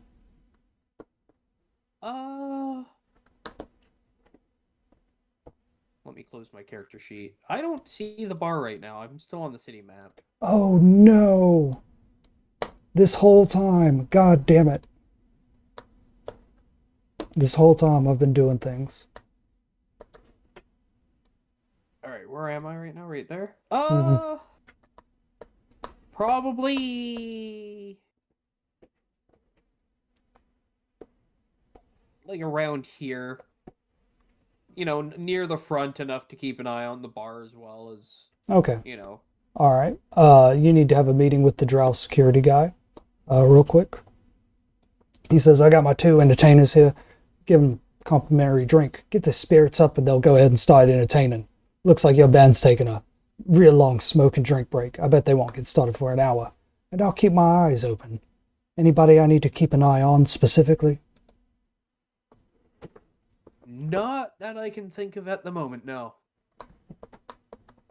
All right. You make You make sure those jesters get their free drinks. Oh yeah, I tell Lith and the bartenders about that. All right. These halfling women that y'all hired begin running drinks back and forth. Y'all have a kind of packed bar right now. Since y'all weren't over here, uh, let me introduce it. Over here on the porch doing hospitality and VIP work is EB with Vincent Trench. The band is up here. Elzerna is keeping an eye on the band. Schemo is a customer. The jesters, after their drink, would come over here and start performing.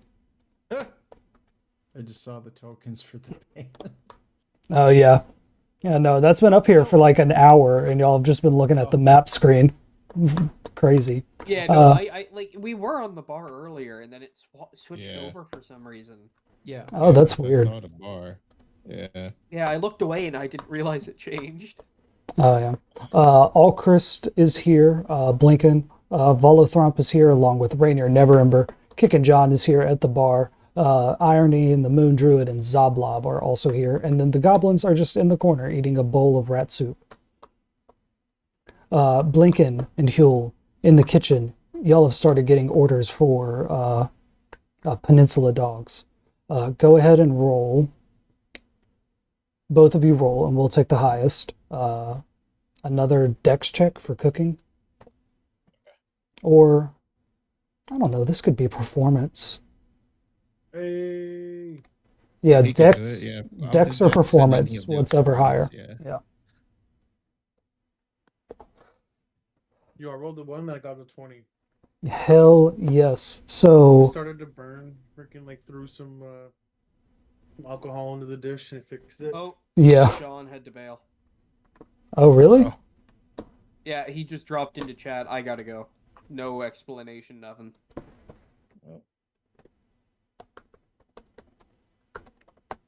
Oh. Okay.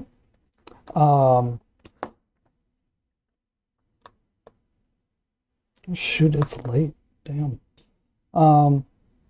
Okay, so Blinken rolled a 15 on that, and then Huel came in with the clutch nat 20. So y'all make some perfect Peninsula dogs. Like, you make a plate of 10 of them, and they're all great. You're able to hide your mistakes. Perfectly cooked. Good job, Blinken. The chili on them looks perfect. Good job, Huel. And y'all take it out to the bar, and the event really gets flowing. The jesters are juggling fireballs back and forth and like bits of ice and making sparks come out of their fingers. People are ordering drinks. As y'all kind of get into the flow of things, you kind of get ahead of it. Y'all could come out and talk to any of these guys if you want. Sean left. Thorgan, you are over here scoping the area out. Kickin' John is drinking heavily at the bar. Of course, the deal that y'all made with Xanathar is that the Xanathar Guild gets to drink for free. Do you do anything? Hey, John, where's your friends? He says, oh, more coming. More definitely coming. I just wanted to get here earlier to talk to Inchi. Oh, hell yeah. All right. Well, Inchi's over there if you want to go bug him. Yeah, Kickin' John's already at the bar. Actually, everybody roll initiative. Let's have a turn order here.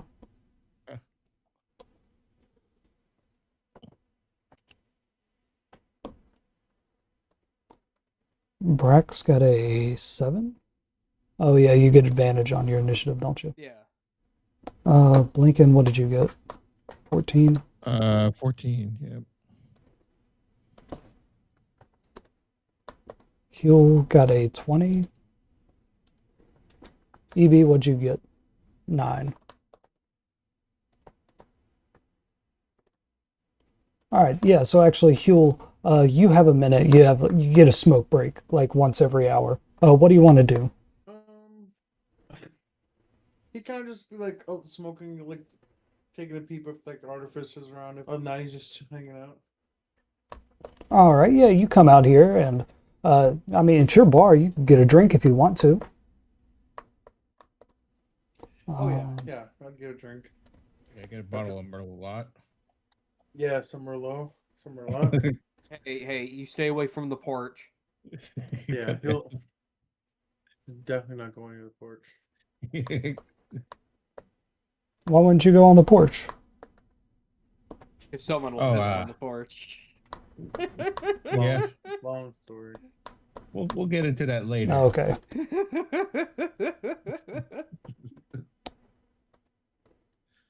Okay, Huel. You can see on the porch right now is EB talking to Vincent Trench.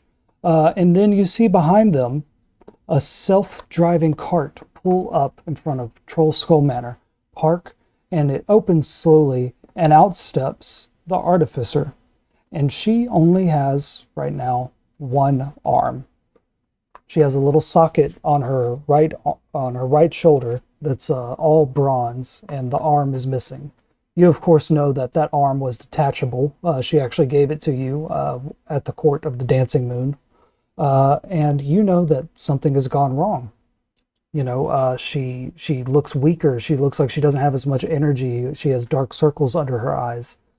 I thought she had a deal with with Avi, to keep that silver arm. You see her outside slowly walking up towards the Fool's Half-Pint. What do you do? Grab some Merlot. Go greet her, obviously. Gives her a little hug, and he's like, "Oh, like, what's going on? Like, you all good?" She says, I took your advice. I was supposed to go make my payment today, and I didn't. Uh, I want One of the reasons I did it is I thought I could reverse engineer the secrets of the silver arm. And as soon as she starts talking about something technical, her eyes light up a little bit, and she seems to have a little bit more energy. She said, I thought I could reverse engineer it, but the infernal and elven and dwarven techniques all in it, they made it possible to comprehend. But, oh, Hugh, I wish to feel that strong once more. There are many things in this city that I want to change, and I can't do it if I don't have any energy. If I'm stuck with this archaic bronze technology.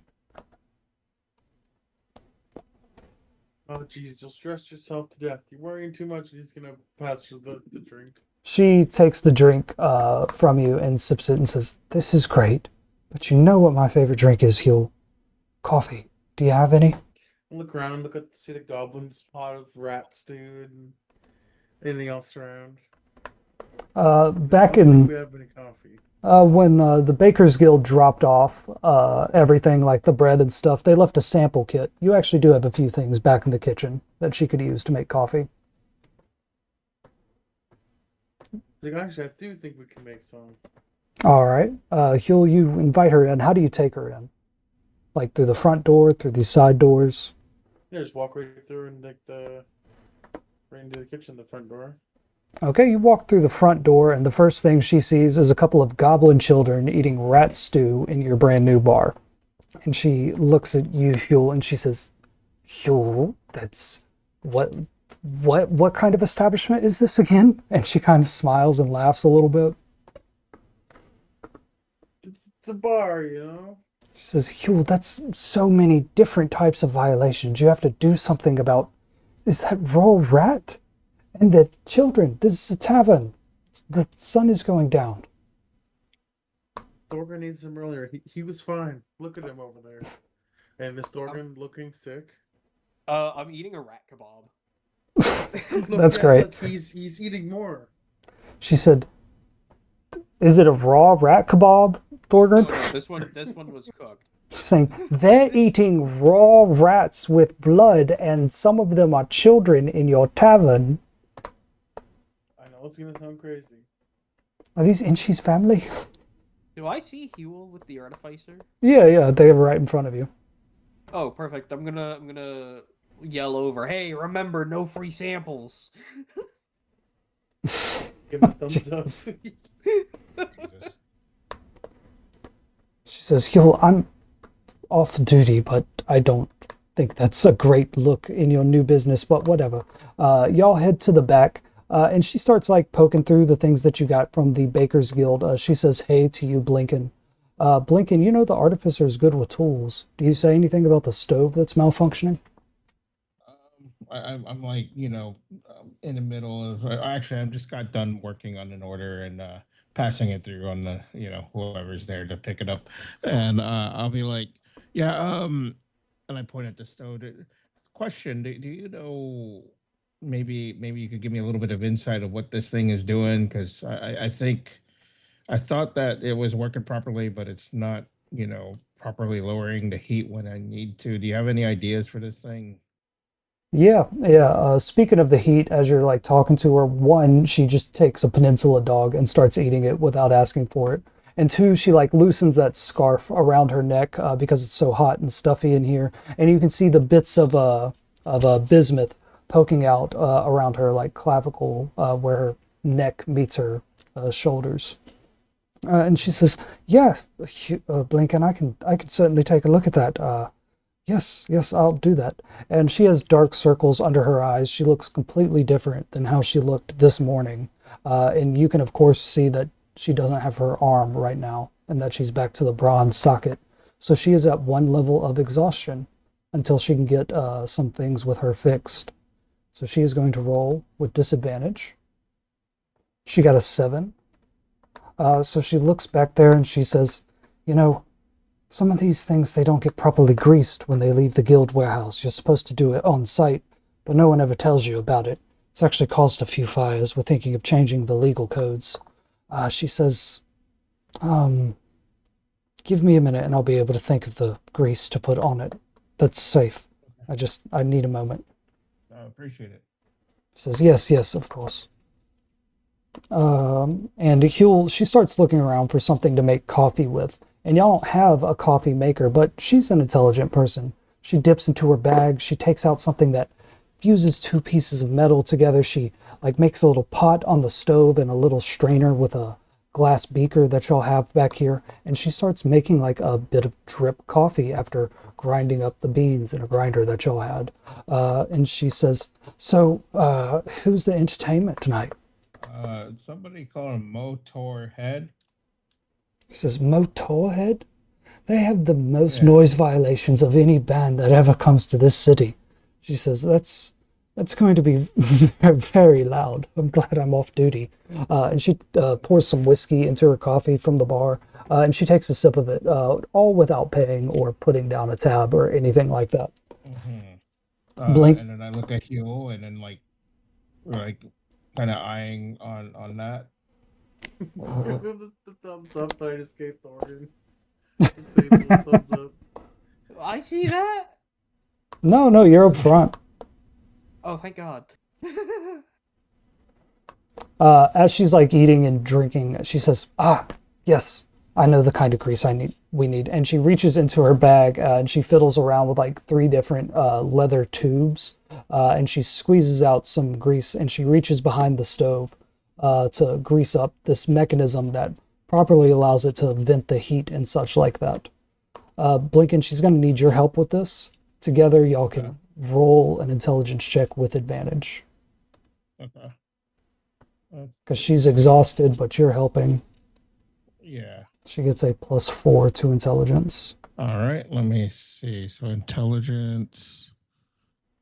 I don't have that great intelligence, but it's She got a 12. all right. Advantage. That's a 16. I'll roll another one just in case. Yeah, so 16. 16. Okay, together y'all are definitely able to like do this. You operate the mechanism, moving it back and forth. She greases up the gears, and eventually y'all get that grease to spread all around, and you're able to now more evenly control the flow of heat in this stove. So you and Huel will get advantage on checks here in the kitchen tonight. Okay. And she says, uh, "Well, that was pretty easy." She says, "What's not going to be easy is we need to agree on what our story's going to be about the Doom Raiders. The trial starts in 2 days. Have y'all fabricated any evidence against them yet? Our case isn't as strong as I'd like. We're going to have to cook the books a little bit, make sure they go away for a long time." I mean, I haven't thought of anything yet. We were trying to think of something, but then we got this bar to open, so She says, "Yes, yes, I'm sure I can think of something. I just, maybe for tomorrow." Okay, yeah. Blinken, is there anybody in the bar that you wanted to talk to? Um, I'll probably like once I got done with that order, I'll be like, okay, let me see what's going on out there. Maybe I'll give a nice little conversation to Alchrist, my boy. Your boy, Alchris. So you walk up, and this table is just full of people with interesting voices. Volotherm says, "Oh, hello, good sir. Master Plantfoot, it's good to see you in your own establishment." And Rainer Neverember says, "Master Plantfoot, it's good to see that our business is going well." And Alchris says, "Oh, my boy, Blinken, it has felt like a month since our time at the academy. I know it was but 2 weeks ago. It was fun seeing you every day." And then I'll nod at everyone. How do you do? How do you do? And then I reply to Alchrist. Yeah, it's been a while. I've been obviously busy working on this bar. I hope everything's good at the academy. He says, "Well, have you heard about what happened at Castellanta Manor?" And Volotharm says, "Oh, pish posh, people say the most ridiculous things." And Alchris says, "No, all the Castellanta servants, they were murdered, viciously, ripped apart. No one knows why, and the Castellantas themselves have gone missing, and someone stole the endowment." Interesting. Huh. And then like I kind of like I have like a He says, daydream "What?" for a second, kind of like JD and Scrubs, you know? Yeah, the screen goes white, and you have a flashback to Thorgrim going, "I found a big pile of gold. I think it's the endowment."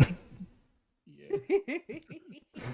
You flash back, and Alchris goes, "What kind of down-rotten ruffian would steal from children? Yes, I know there's the business with the cult in the basement, but still, it was for the children." And then I kind of like snap out of my daydream for a second and be like, yeah, I don't know why that would be. That's so cruel. And yeah, I've heard about the servants, of course, especially some beat down of an old lady too. That's pretty harsh. He says, yes, the night Elzerna Castellanta went missing. Oh, she didn't come to school the next day. I was so worried. You had no idea what Elzerna meant to the academy. She was such a bright young thing. Oh, that teaching assistant you guys brought with you from Candlekeep, Stacy, they would have gotten along Yeah. great. Oh, I'm sure. And then while he keeps talking about that, I kind of keep looking at Thorgrid with it like a fucking eyebrow up and kind of tapping my foot, and then listening to the story while If it Chris keeps talking. if it helps at all, you do have line of sight on Elzerna, and she's currently disguised as Stacy. Schemo is disguised as well because he's a wanted man in Waterdeep. Um, Thorgrin or Blinken, as you're kind of overstimulated, one of these jesters comes over to you and throws glitter in your face, and it just like lights on fire, and you feel the heat of it a little bit, and you're just blinded by these wonderful colors. What's going on in your head right now? Hey, we got to roll for During initiative. that That's an attack. Glitter in the face. That's It's a color some cloud. serious stuff. Color spray. Yeah. So during that moment, I think Blinken is kind of thinking, he is quite pissed about the kidnapping sort of situation, but at the same time, it is good to have Elzerna in the group because, yeah, overall the Castellanters were assholes, and then while they're talking about the story of the servants being killed and everything, I'm like, Like Blinken just like, what the fuck? you probably know who did that. Yeah. Okay. Mean, it's an idea anyway. So he's like, kind of face palming a little, obviously trying to wipe away the glitter while that happened. As that happens, one of these halfling bar maidens runs into you. It happens. It's a busy bar. It's opening night. You don't have a rhythm yet. Roll a perception check. Okay. Where's perception? Okay. A 9. Hell yeah. A 9? Just a halfling bartender helping you out. You say hi to your friend Irony, and she says, "Oh, Mr. Plantfoot, this place," she says, "it's all right." But she gives you a smile that shows that she's having a great time. Yeah, I smile and nod. Yeah, I think it went well so far. It is now Thorgrim's turn. Thorgrim, you are keeping an eye out on things up front. You have the goblins eating rat soup beside you, not digging a tunnel, not doing anything except causing a scene and a mess. What do you do? Okay, so I'm gonna go to Inchi because these aren't my goblins, Mm-hmm. right? Mm-hmm. So I'm gonna go up to Inchi and be like, "Hey, they're not working. They're Well, not digging or working, and it's one or the other." and she's like currently like trying to do that thing where you take Oh like yeah, three she's doing it. glasses and like you pour it into other three glasses by holding them sideways. And he's doing all right at it. And he says, Thorgrim, I really can't talk right now. Just handle it on your own. All right. I'm gonna grab the broom, walk Okay. back over. Okay. All right, listen. You take this sweep. You clean up that mess. Start digging. What the fuck? Start digging. Just one, they're going to put on hard hats and like go down with lamps and pickaxes in the middle of the bar being open. I kind of want to say yeah, actually, but no, actually, he should work the floor. Okay. So clean and work the floor. They say, you're not paying us. Make me. Thorgrim, roll a persuasion check or intimidation check, whichever you prefer. You're being fed. We found these rats with you, fair and square.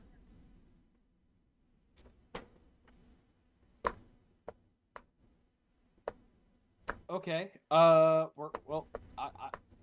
my face is gonna go red. They go, oh, yeah, man, yeah, man. The two adults like tell the goblin children to go upstairs, and they start like they pick up trash that's on the floor. They tracked in mud earlier. They get rid of it and stuff like that. And Like a goblin get to work. yeah, they go to Inchi's room with the rest of the rats do. The children goblin do. Well, You're the gonna- kids can dig or eat the dirt. I don't know what goblins do. That's but not the how it adults works. are working.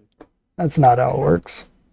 Uh, EB, you are on the porch with Vincent Trench. Vincent takes a moment just to poke his head in, and when he does, you see that ghostly spirit, the bartender, Liff, teleport from behind the bar over to the door. Liff can't leave the bar. He's tied to the bar. And it's not really the Liff that Vincent knew. But Vincent says, my old friend, you are a ray of sunshine in a cold winter. Go have some fun, man. You deserve it. And Liff nods to him and teleports back behind the bar. Vincent sits out here and talks with you politely for a while. EB, he pulls out a pipe and lights it and smokes it and passes it to you and says, so, you working for them or are you one of the new business owners here too, EB? I'm on equal terms. I'm included fairly in this group. Yeah. Taking down the Assassin's Guild got you a pretty penny. Or a pretty couple gold pieces from me and my noble friends. Thank you again for doing that. Put yourself on the line, EB. It's really nice of you. But I'm gonna head in.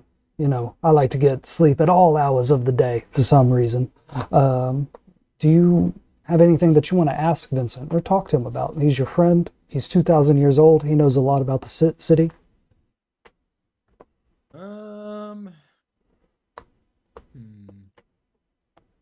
Can you hear my cat in the background? Mhm. Oh yeah, he hears Vincent, the tiger. Yeah.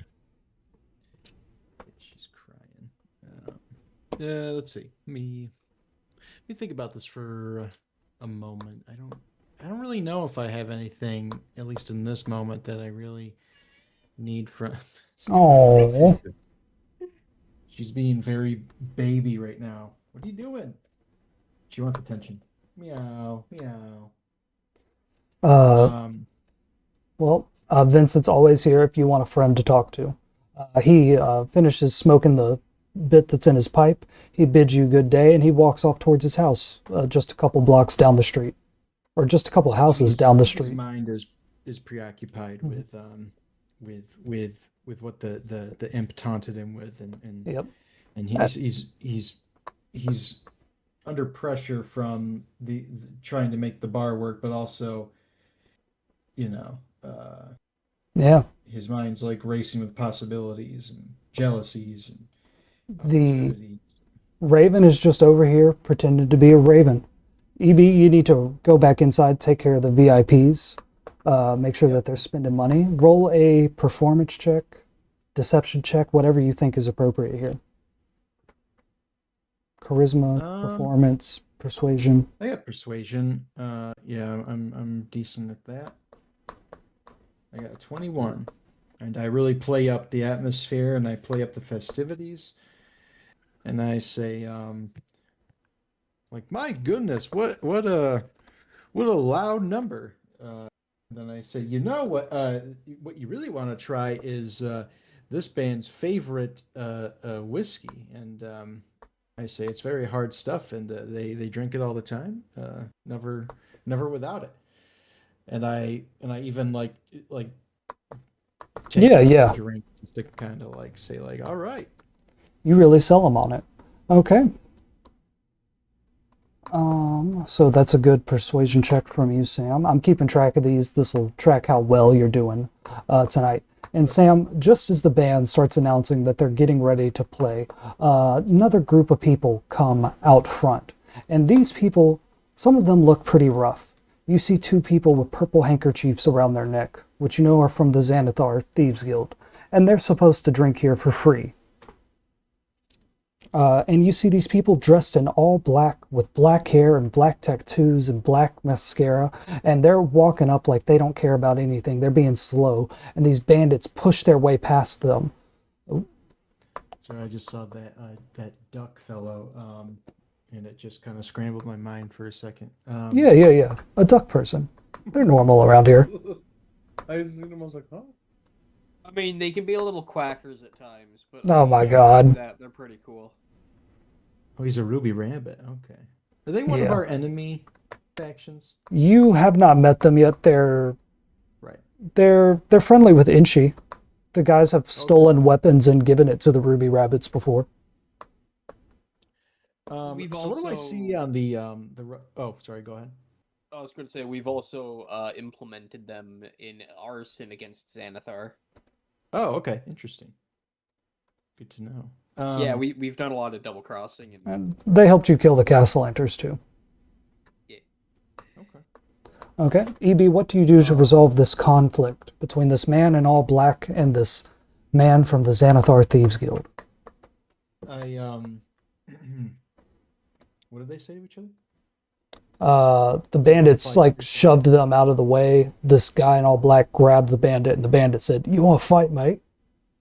I say, gentlemen, please save it for when song 2 arrives. You're gonna want your energy. There you go, EB. Ooh. Oh, sorry. Roll a persuasion check. What's the song called? Song 2. Let's see what would be their Yeah, you do the pun this time. can't think of a good pun. Let's see. um,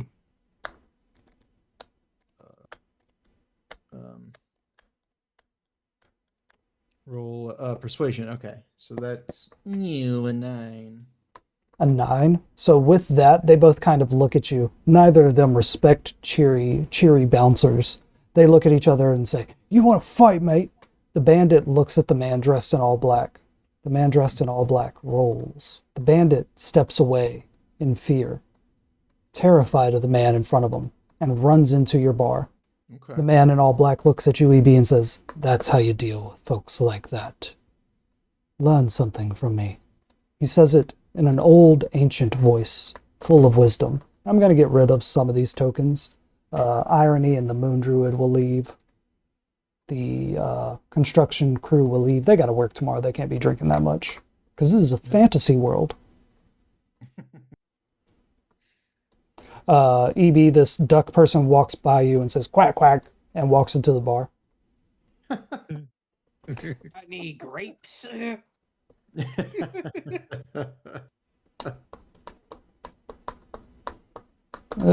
Just a second.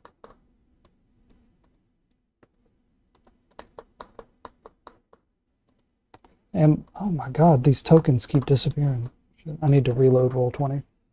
Y'all see walking into the bar your elf friend Shazafrad, Destry the human warlock, and Sad Boy McGee.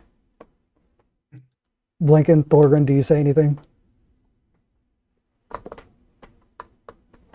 Complimentary tip for entering. Destry pays it. Shazafrad doesn't. Sad Boy McGee goes, oh man, really? I thought this was, I got enough coin to spend at the bar. Get in here. All right. They come in here, all your old friends, all the old NPCs. Back in the kitchen, right now there's a break in the flow of orders. So Huel, it's just you and the artificer. And she says, Huel, we really need to put the Tomb Raiders away. They got so bold, they came after me, the second highest law enforcement officer in this city. They've gone wicked with fame. We need to fabricate some kind of evidence against them to lock them up for life. Maybe even get them the death penalty. Whoa. Now you're talking crazy. She says it's possible with what they did. We could argue for it. Would help if we had some evidence on our side. I mean, how do they do it? Like, they just murder them quick? Like, She said, well, if we found a journal of their, oh, you're talking about the executions. There's all kinds of different ways to be executed in Waterdeep. Hanging, flogging, starvation. They killed someone once by letting bamboo grow through them. Over the course of a week, strapped to a cannon, put out on a ship and burned. Hanging's most common. I would not want to become a They traitor. once drew and quartered some guy. Oh, we're not barbarians. We haven't done that for at least 20 years. I know. Nowadays, we just draw and third them. Okay.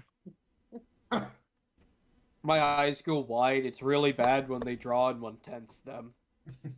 She says, Hugh, would it be so wrong if I kept the silver arm until this trial is done?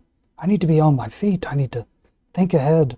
The Tomb Raiders, there's 3 of them. They have a lot of money, a lot of experience with the legal system. According to reports, they're building some kind of cult in that jail cell, serenading everybody with their horrid music.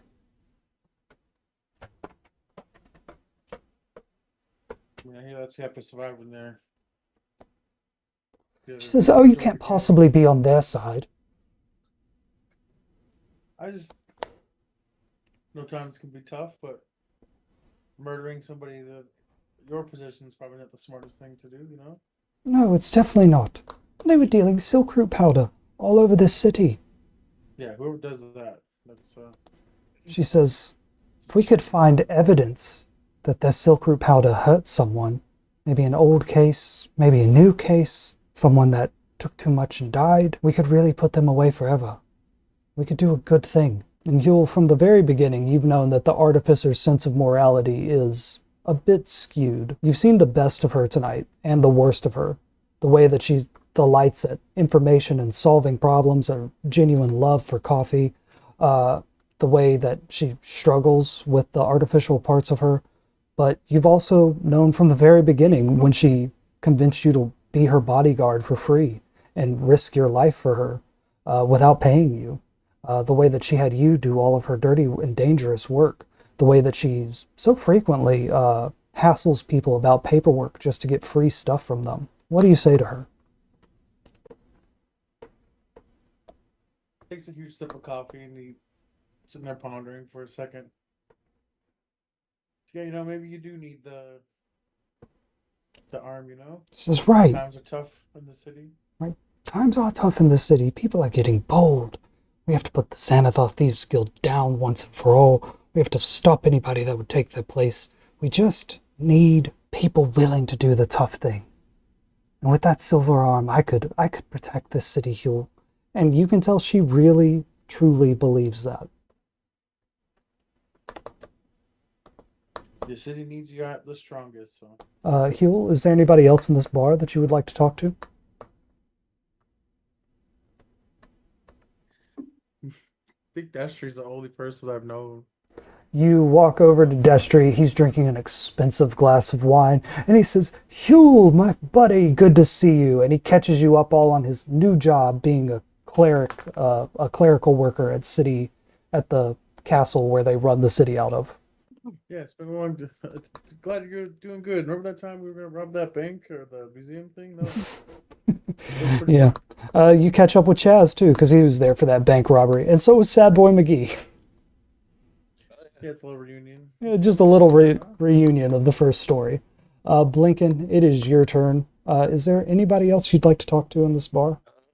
Let's see. So I had my talk with my boy. Oh, Chris. Let's check. I'll be I'm right looking back. around in the bar. Restart my computer. Something's acting up. Okay. Okay. We'll be done in like 10, 15 minutes. Let's see. I'll probably after after I talk with all Chris, I'll say goodbye, and I'll head back to the kitchen. And if the artificer's still there, I could talk to her.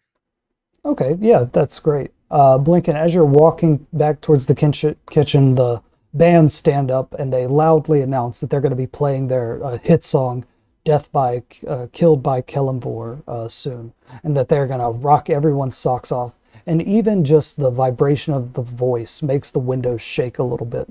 But you head back into the kitchen. The artificer is idly sipping some coffee, and she's crushing up some different spices with her. She sets the coffee down and she starts crushing up some spices, and she puts a little bit in her coffee and she says, "You know, Blinken, cooking really is like a science, or like what you do at the Bows and Fletchers Guild. You just have to know the right ingredients at the right time and how to combine them, and you can," and she takes a sip of coffee, "make something wonderful." What did you want to say to her?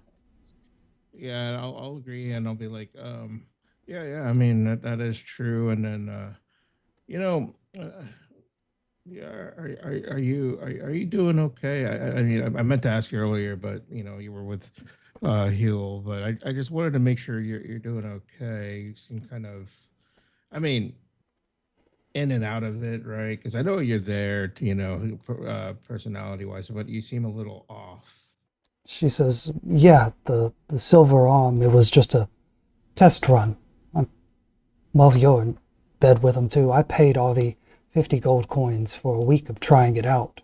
He says I can keep it every week if I pay 100 gold coins. But I don't know. Okay.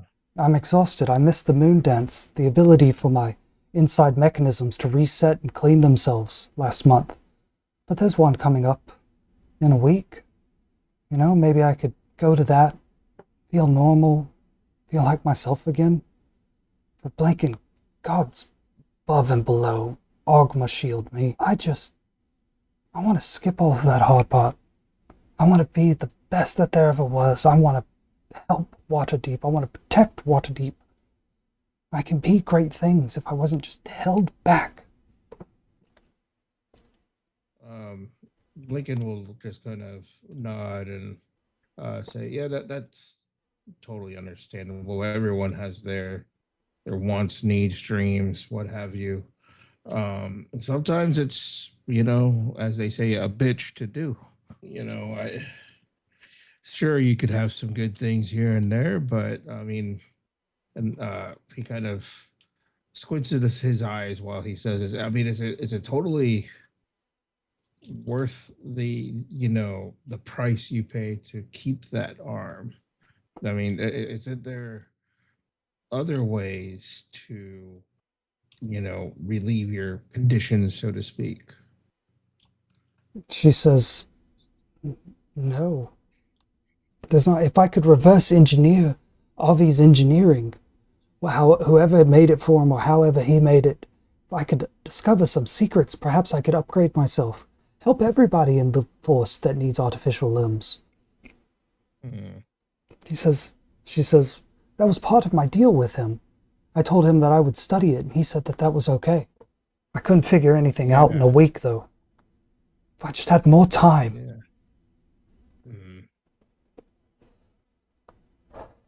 What, did he just take Blinken it away from you?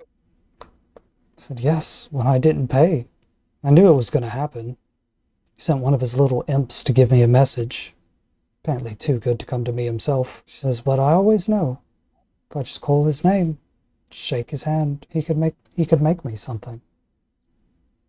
Blinken, what you see in front of you is not a evil, wicked person, but a conflicted person. Yeah. Yeah, I understand.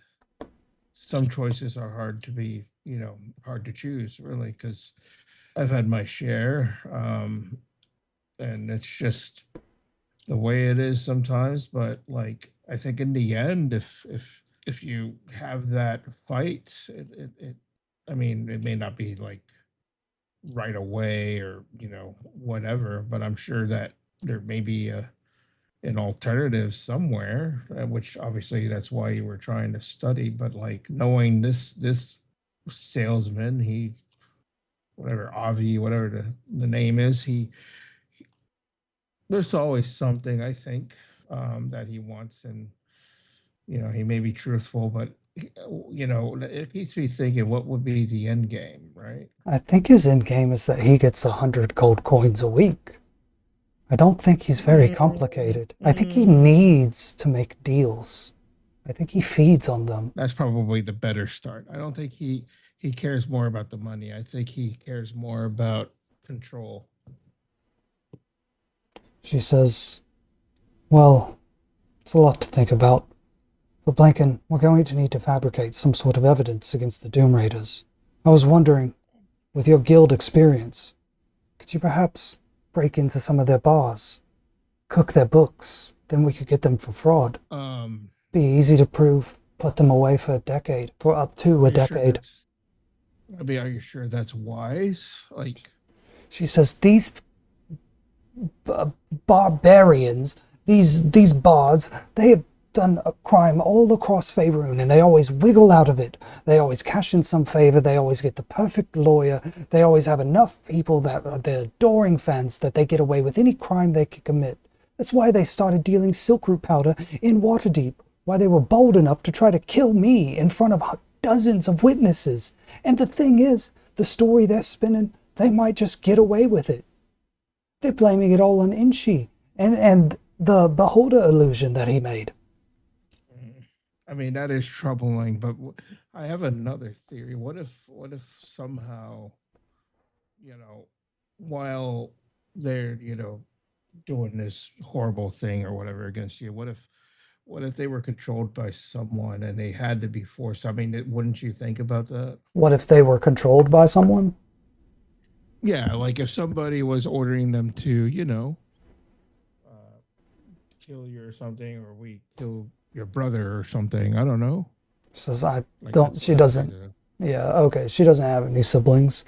And she says, why would anybody care enough to kill me personally? She says, completely unaware that she is but a third of a key to enter the Vault of Dragons. Yeah, I'm like struggling. I mean, I don't know. And then I'm just like, Blake just kind of like looks around and trying to think for a second. Yeah, I honestly don't know. I mean, could it be like maybe like they want to control your arm or something? I don't know. Like maybe see if they could figure out how to use it, sort of thing. I don't know. She says my arm is primitive. They could buy dozens of knockoffs. Why my arm specifically? That doesn't make any sense, Blinken. I think it's maybe because you I was are one of the higher commanders of the force. She says, yeah, I am. And she actually kind of smiles to herself about that. Y'all keep talking about this for a bit. We're going to go to someone else. Yeah. Thorgrin, it is your turn. You have the ingredients for some shenanigans here in the bar. The band's about to get started. The Sea Maidens Fair have finished their show. And bandits from the Xanathar Thieves Guild have just walked in. And Kickin' John is drunk at the bar. Thorgrin, what do you do? Well, everyone who gets free drinks is getting a free drink. I'm gonna make sure to liquor everybody up. Liquor everybody up, right? Yeah, absolutely. Anyone like that can cause a kerfuffle. Everybody from the Thieves Guild can cause a kerfuffle. Perfect. The Liquor all of them up. You give the jesters and the drow security guard an extra drink. The drow security guard, you bring him like a shot and he sips it, but he is drinking. Hey, a sip here and there is better than like just sipping on water the entire night. The band, Like anyone who isn't particularly like indulging in drinks, I'm going to give like stronger stuff to sip on. That way they can still enjoy it. Okay. Well, you're trying to butter them up, right? Get them drunk, I'm right? trying to liquor them up, yeah. All right. I'm trying to get them drunk enough to do dumb stuff to each other. Roll a persuasion or deception check, whichever's higher. Well, I'm not good at either of them, so that's a 12. That's enough to butter them up. To really push them over the edge, you'd have to really push them. Do you say anything? Do you nudge them any kind of way? Yeah, don't forget that you get your free drinks, and on top of that, we are offering these peninsula dogs. The Sea Maidens Fair and all the Xanathar goons order like 3 of them each. Good. Buy my merch. Buy my merch. Food. Okay. Do you say anything to antagonize them towards each other? Not necessarily, no. I mean, like, you know what? Yeah, I'm gonna point at John and be like, hey, some guy's badmouth in the guild, and I'm gonna point to a random corner. Like, that's not, like, near, like, any of the high spenders. So you could just point over towards Destry and Sadboy McGee and Chaz. You could point over towards the goth table over here. Voluthrump, Rainier, and Alchrist are spending money. You could also point towards the Sea Maidens Fair. I'm going to point Kickin' John towards one of the bandits near Zoblob. Oh, he says, wait, one of my Thieves Guild bandits was talking shit about the Thieves Guild? Well, he said that, like, the newest members recently are under par, and he said, that, like, in particularly you are a bad influence on He said, I've been there longer than him, and he hops up on the bar, and he runs across it and kicks that bandit straight in the face. He says, oh, who do you think you ought to be bad-mouthing? Kicking John, I'll kick your face in, I'll kick your teeth out, I'll kick you so hard your mother can feel it. I love you, John! I'm gonna let the Sea Maidens Fair deal with the brawl that's about to... The jesters stand up, but the drow security officer holds up his left hand in a stopping motion. His right hand never leaves the hand cannon at his hip, and he looks to you. Do you want them to get involved in this? Without the hand cannon is fine. All right. You give him a nod that conveys that, and he nods to the jesters, and they run over here, and just like they did to Blinken earlier, they do a color spray in the face of these two people fighting, but they actually like use it for its harmful effect instead of its aesthetic effect. And Kickin' John and the bandit like separate, and they go, "Whoa, who's there? Who's there?" And they're just swinging and kicking wildly. EB. Out on the porch, you can hear a ruckus coming from inside. The band is starting to play a song. You've been over here stewing all night. There's all kinds of things you could do. You could go and talk to the Half-Pints. You could talk to Little Inchy. You could talk to Little Inchy's boss. You can do whatever you want in the wonderfully wicked city of Waterdeep, EB. What do you do?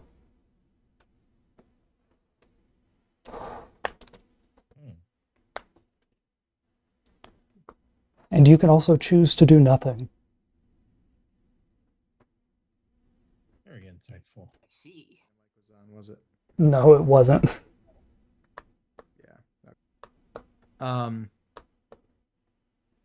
I'm just gonna put aside my imagined grievances and continue on my job for now. All right. The night goes on. More people come in. I was going to do a thing where an opera singer came in and y'all had to treat her right because she was going to leave a good or bad review, but it's getting late already. I apologize for that. So little Inchi flies back over to you, EB, and says, "Hey man, if you don't want to push it, that's smart too. Just stick around for a while. They'll slip up. You're a smart guy. You just need better friends." And then he flies off into the bar to go be the devil on someone else's shoulder. Mm-hmm. EB, after a while, it slows down, and you know that no one else is really going to come. And it is a big party in here. The band is rocking and rolling. They are singing so loudly. When you come in here, you can't even really hear your own thoughts. But it take a minute to get adjusted to it. The bar seems to be running fine, and she and Lift got the bar under control. The halflings are doing all kinds of good work. The peninsula dogs that the Half-Pints made are flowing. Would you like to talk to anybody? Oh no, wait. Also, there's a fight going on in your bar. Oh yeah. Oh. I mean, I guess if security's handling it, I'll steer clear. All right, let's resolve this security situation before we go back to the talking in the kitchen. Thorgrim, as Kick and John and the bandit swing around wildly, they do end up accidentally hitting this Ruby Rabbit who shoves Kick and John straight into one of the jesters, and Kick and John kicks that jester, and the jester summons a flame strike. Little Inchi lands on your shoulder, Thorgrim, and says, "Ooh, it's getting good in here. Who you betting on? Who you betting? Kick and John. He's gonna kick everybody in here. I mean, he will kick everybody. He will But kick will he everybody." Kick them all enough? So how hard do you want them to like kick each other? You think you can get that drow guy to pull out that hand cannon? I'm trying to avoid that, but I'm trying to keep it entertaining enough. He says, "Well, that could spiral out of control very quickly. You should do something about it." I'm not the one gonna get hurt. All right. The jester throws a flame strike at Kickin' John, and it hits him right in his butt, and he like bounces up into the air and goes, "You!" And the As long bandit. as no weapons are drawn, I'm not going to intervene unless one of the party members wishes to get involved. Let's see. Huel, you would be out here to see this. Schema would see this. Blinken, you could see this from where you are too. There's a fight, a brewing between these jesters from the Sea Maidens Fair and the Xanathar Thieves Guild. Do you do anything? Lincoln will be like sighing real loud so that you know Artie would hear it, and I'll be like, all right, I gotta see what's up. Excuse me a moment, and then I'm heading out, just kind of observing and making sure things All are right. under control with the security, and if I have to step in, I will. Artie comes out with you. She says, "Ooh, I hear the music anyway." And she looks at, she is off duty. This is not her job right now, but if you ask her for help, she will help you. It does appear to just be kind of like a kicking and flame strike fight right now, but no one's stepping in to stop it, and they just keep going at each other. Blinken, what do you do? Or He's gonna Huel? like dive off of a chair to try to break it up into the crowd. Blinken, help me. Oh Huel, shit! he'll roll a dex check for that. Yeah, like WWE Yeah. leaps off of the Fucking RKO. the soft ropes. God damn it! Yeah, you look really cool for a second. You slam your mead down onto the table. You say goodbye to Destry and Chaz. You run up here. You jump on the bar. You run along the edge of it, and you jump, dive bomb in, and you just overshoot it completely and roll past them. EB, do you do anything? Not yet. Not yet. Blinken, how about you? Well, seeing I was about to, Blinken was about to, and then he see fucking heel just wipe everyone.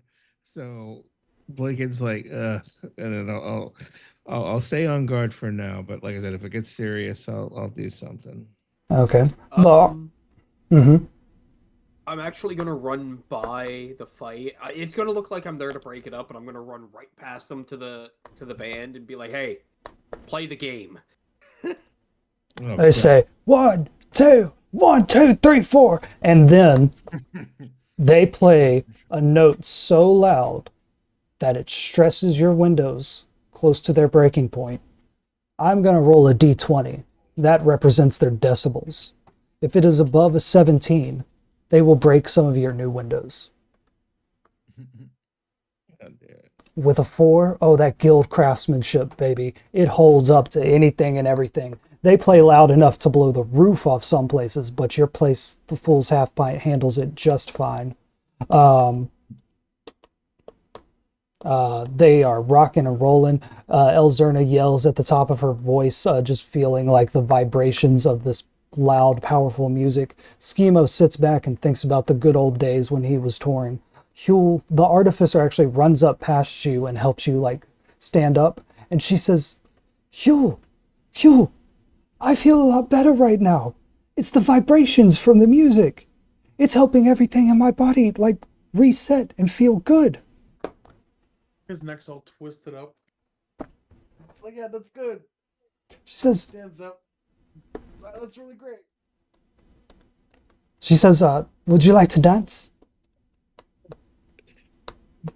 I posted a video of the Motorhead live Fuck yes. concert of what he did with the game, so that's what it's like right now. Okay, he'll like uncrack his neck and then he'd be like, I would love to dance, and then he'll start dancing.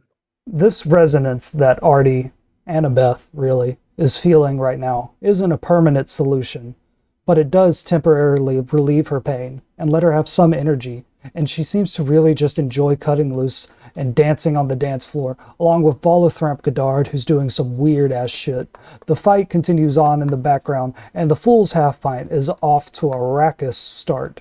Thorgren, you're looking at this fight that's continuing to develop, and as you do, this person walks up to you, dressed in all black with black hair. He has stitches across his face, and his eyes are all white.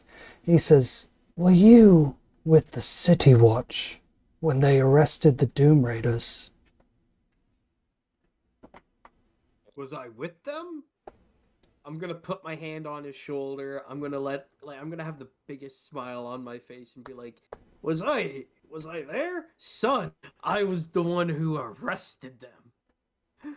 He says, you corrupt, wannabe copper. You make me sick. The way that you go after everybody. And he rears back, Thorgren, and he is going to punch you. But he's been drinking at your bar, so he's a little tipsy. You have time to react. I have a big smile on my... No, he's gonna hit me. I'm letting him hit me. Alright, he rears back, and Thorgren, since you're letting him hit you, he's going to bypass your AC and hit you. Yeah. Thorgren, you take 2d12 of damage. You take 6 total. This fist is incredibly dense. As it drags along your face, there are all kinds of stitches in his fingers and hands that drag across your face and cut your skin open. It lands with the weight of a 50-pound dumbbell. This scrawny, tall, pale, stitched man with white eyes looks at you and says, free Davil, free Zaraj, free Istrid. What do you do? Alright, well, I eat the punch. He says this thing. I'm gonna throw my hands in the air with fists and be like, "It's on!" I would like to rage, please. Okay. EB, you look on at all your new friends getting involved in a bar fight while a band plays music so loud you can't hear your own thoughts. You've often stayed in dark places, damp places, cold places, wicked places. How do you feel about this place? Sam? Oh. Sorry about that. It's okay. I just said, you're looking at Huel is dancing, there's a fight breaking out. It's chaos, it's a good time, there's good drinks, good food. You've stayed at a lot of damp places, a lot of cruel places, wicked places. How do you feel about this place? It's all right. I know kind of how to survive, so I'll kind of like lie lowish, off to the side, not, Okay. Yeah, not bad. Kind of a fun rowdy but not completely out of control, off the rails atmosphere. Okay. We are going to kind of fade out on the opening night of the Fool's Half Pint. The band plays, the bar fight rages, and Thorgrim puts it all down himself, being king of the bar. The nobles enjoyed the show. The fanboys left after they got defeated. The jesters continue to get free drinks, and the bandits heal their wounds with free drinks. We're going to roll gold that y'all made. Evie, you kept a bunch of nobles and rich people very happy, and you paid a lot of attention to them. You did it twice. Roll 2 d20s. Okay. Any modifier or just the regular die 20? Regular d20. Okay. They're both 12. All right, Sam got a 24. Huel and Blinken in the kitchen perfected cooking the Peninsula dogs and got the artificer to fix the oven for them. So both of them get to roll a 2, or each of them roll a d20 to see how much the kitchen made tonight. All right, let me roll a d20. 11. 11. Huel, what'd you get? 12, I think. 12. So together y'all got a 23, and because you fixed the oven, we're going to double that. Food is a high margin item at a bar like this. So you made 46 in gold tonight. Thorgrim, you need to roll 2 d20s or 2 d10s. You gave free drinks to the Sea Maidens Fair and the Xanathar Thieves Guild. 17. Minus 17. That's how much you lost giving them free drinks. And then who hasn't gone yet? Inchi at the bar with the ghost bartender and the 2 other bartenders. They are going to roll 4 d20s. Ooh. Guys, on your opening night, you made 93 gold coins in profit. Wow.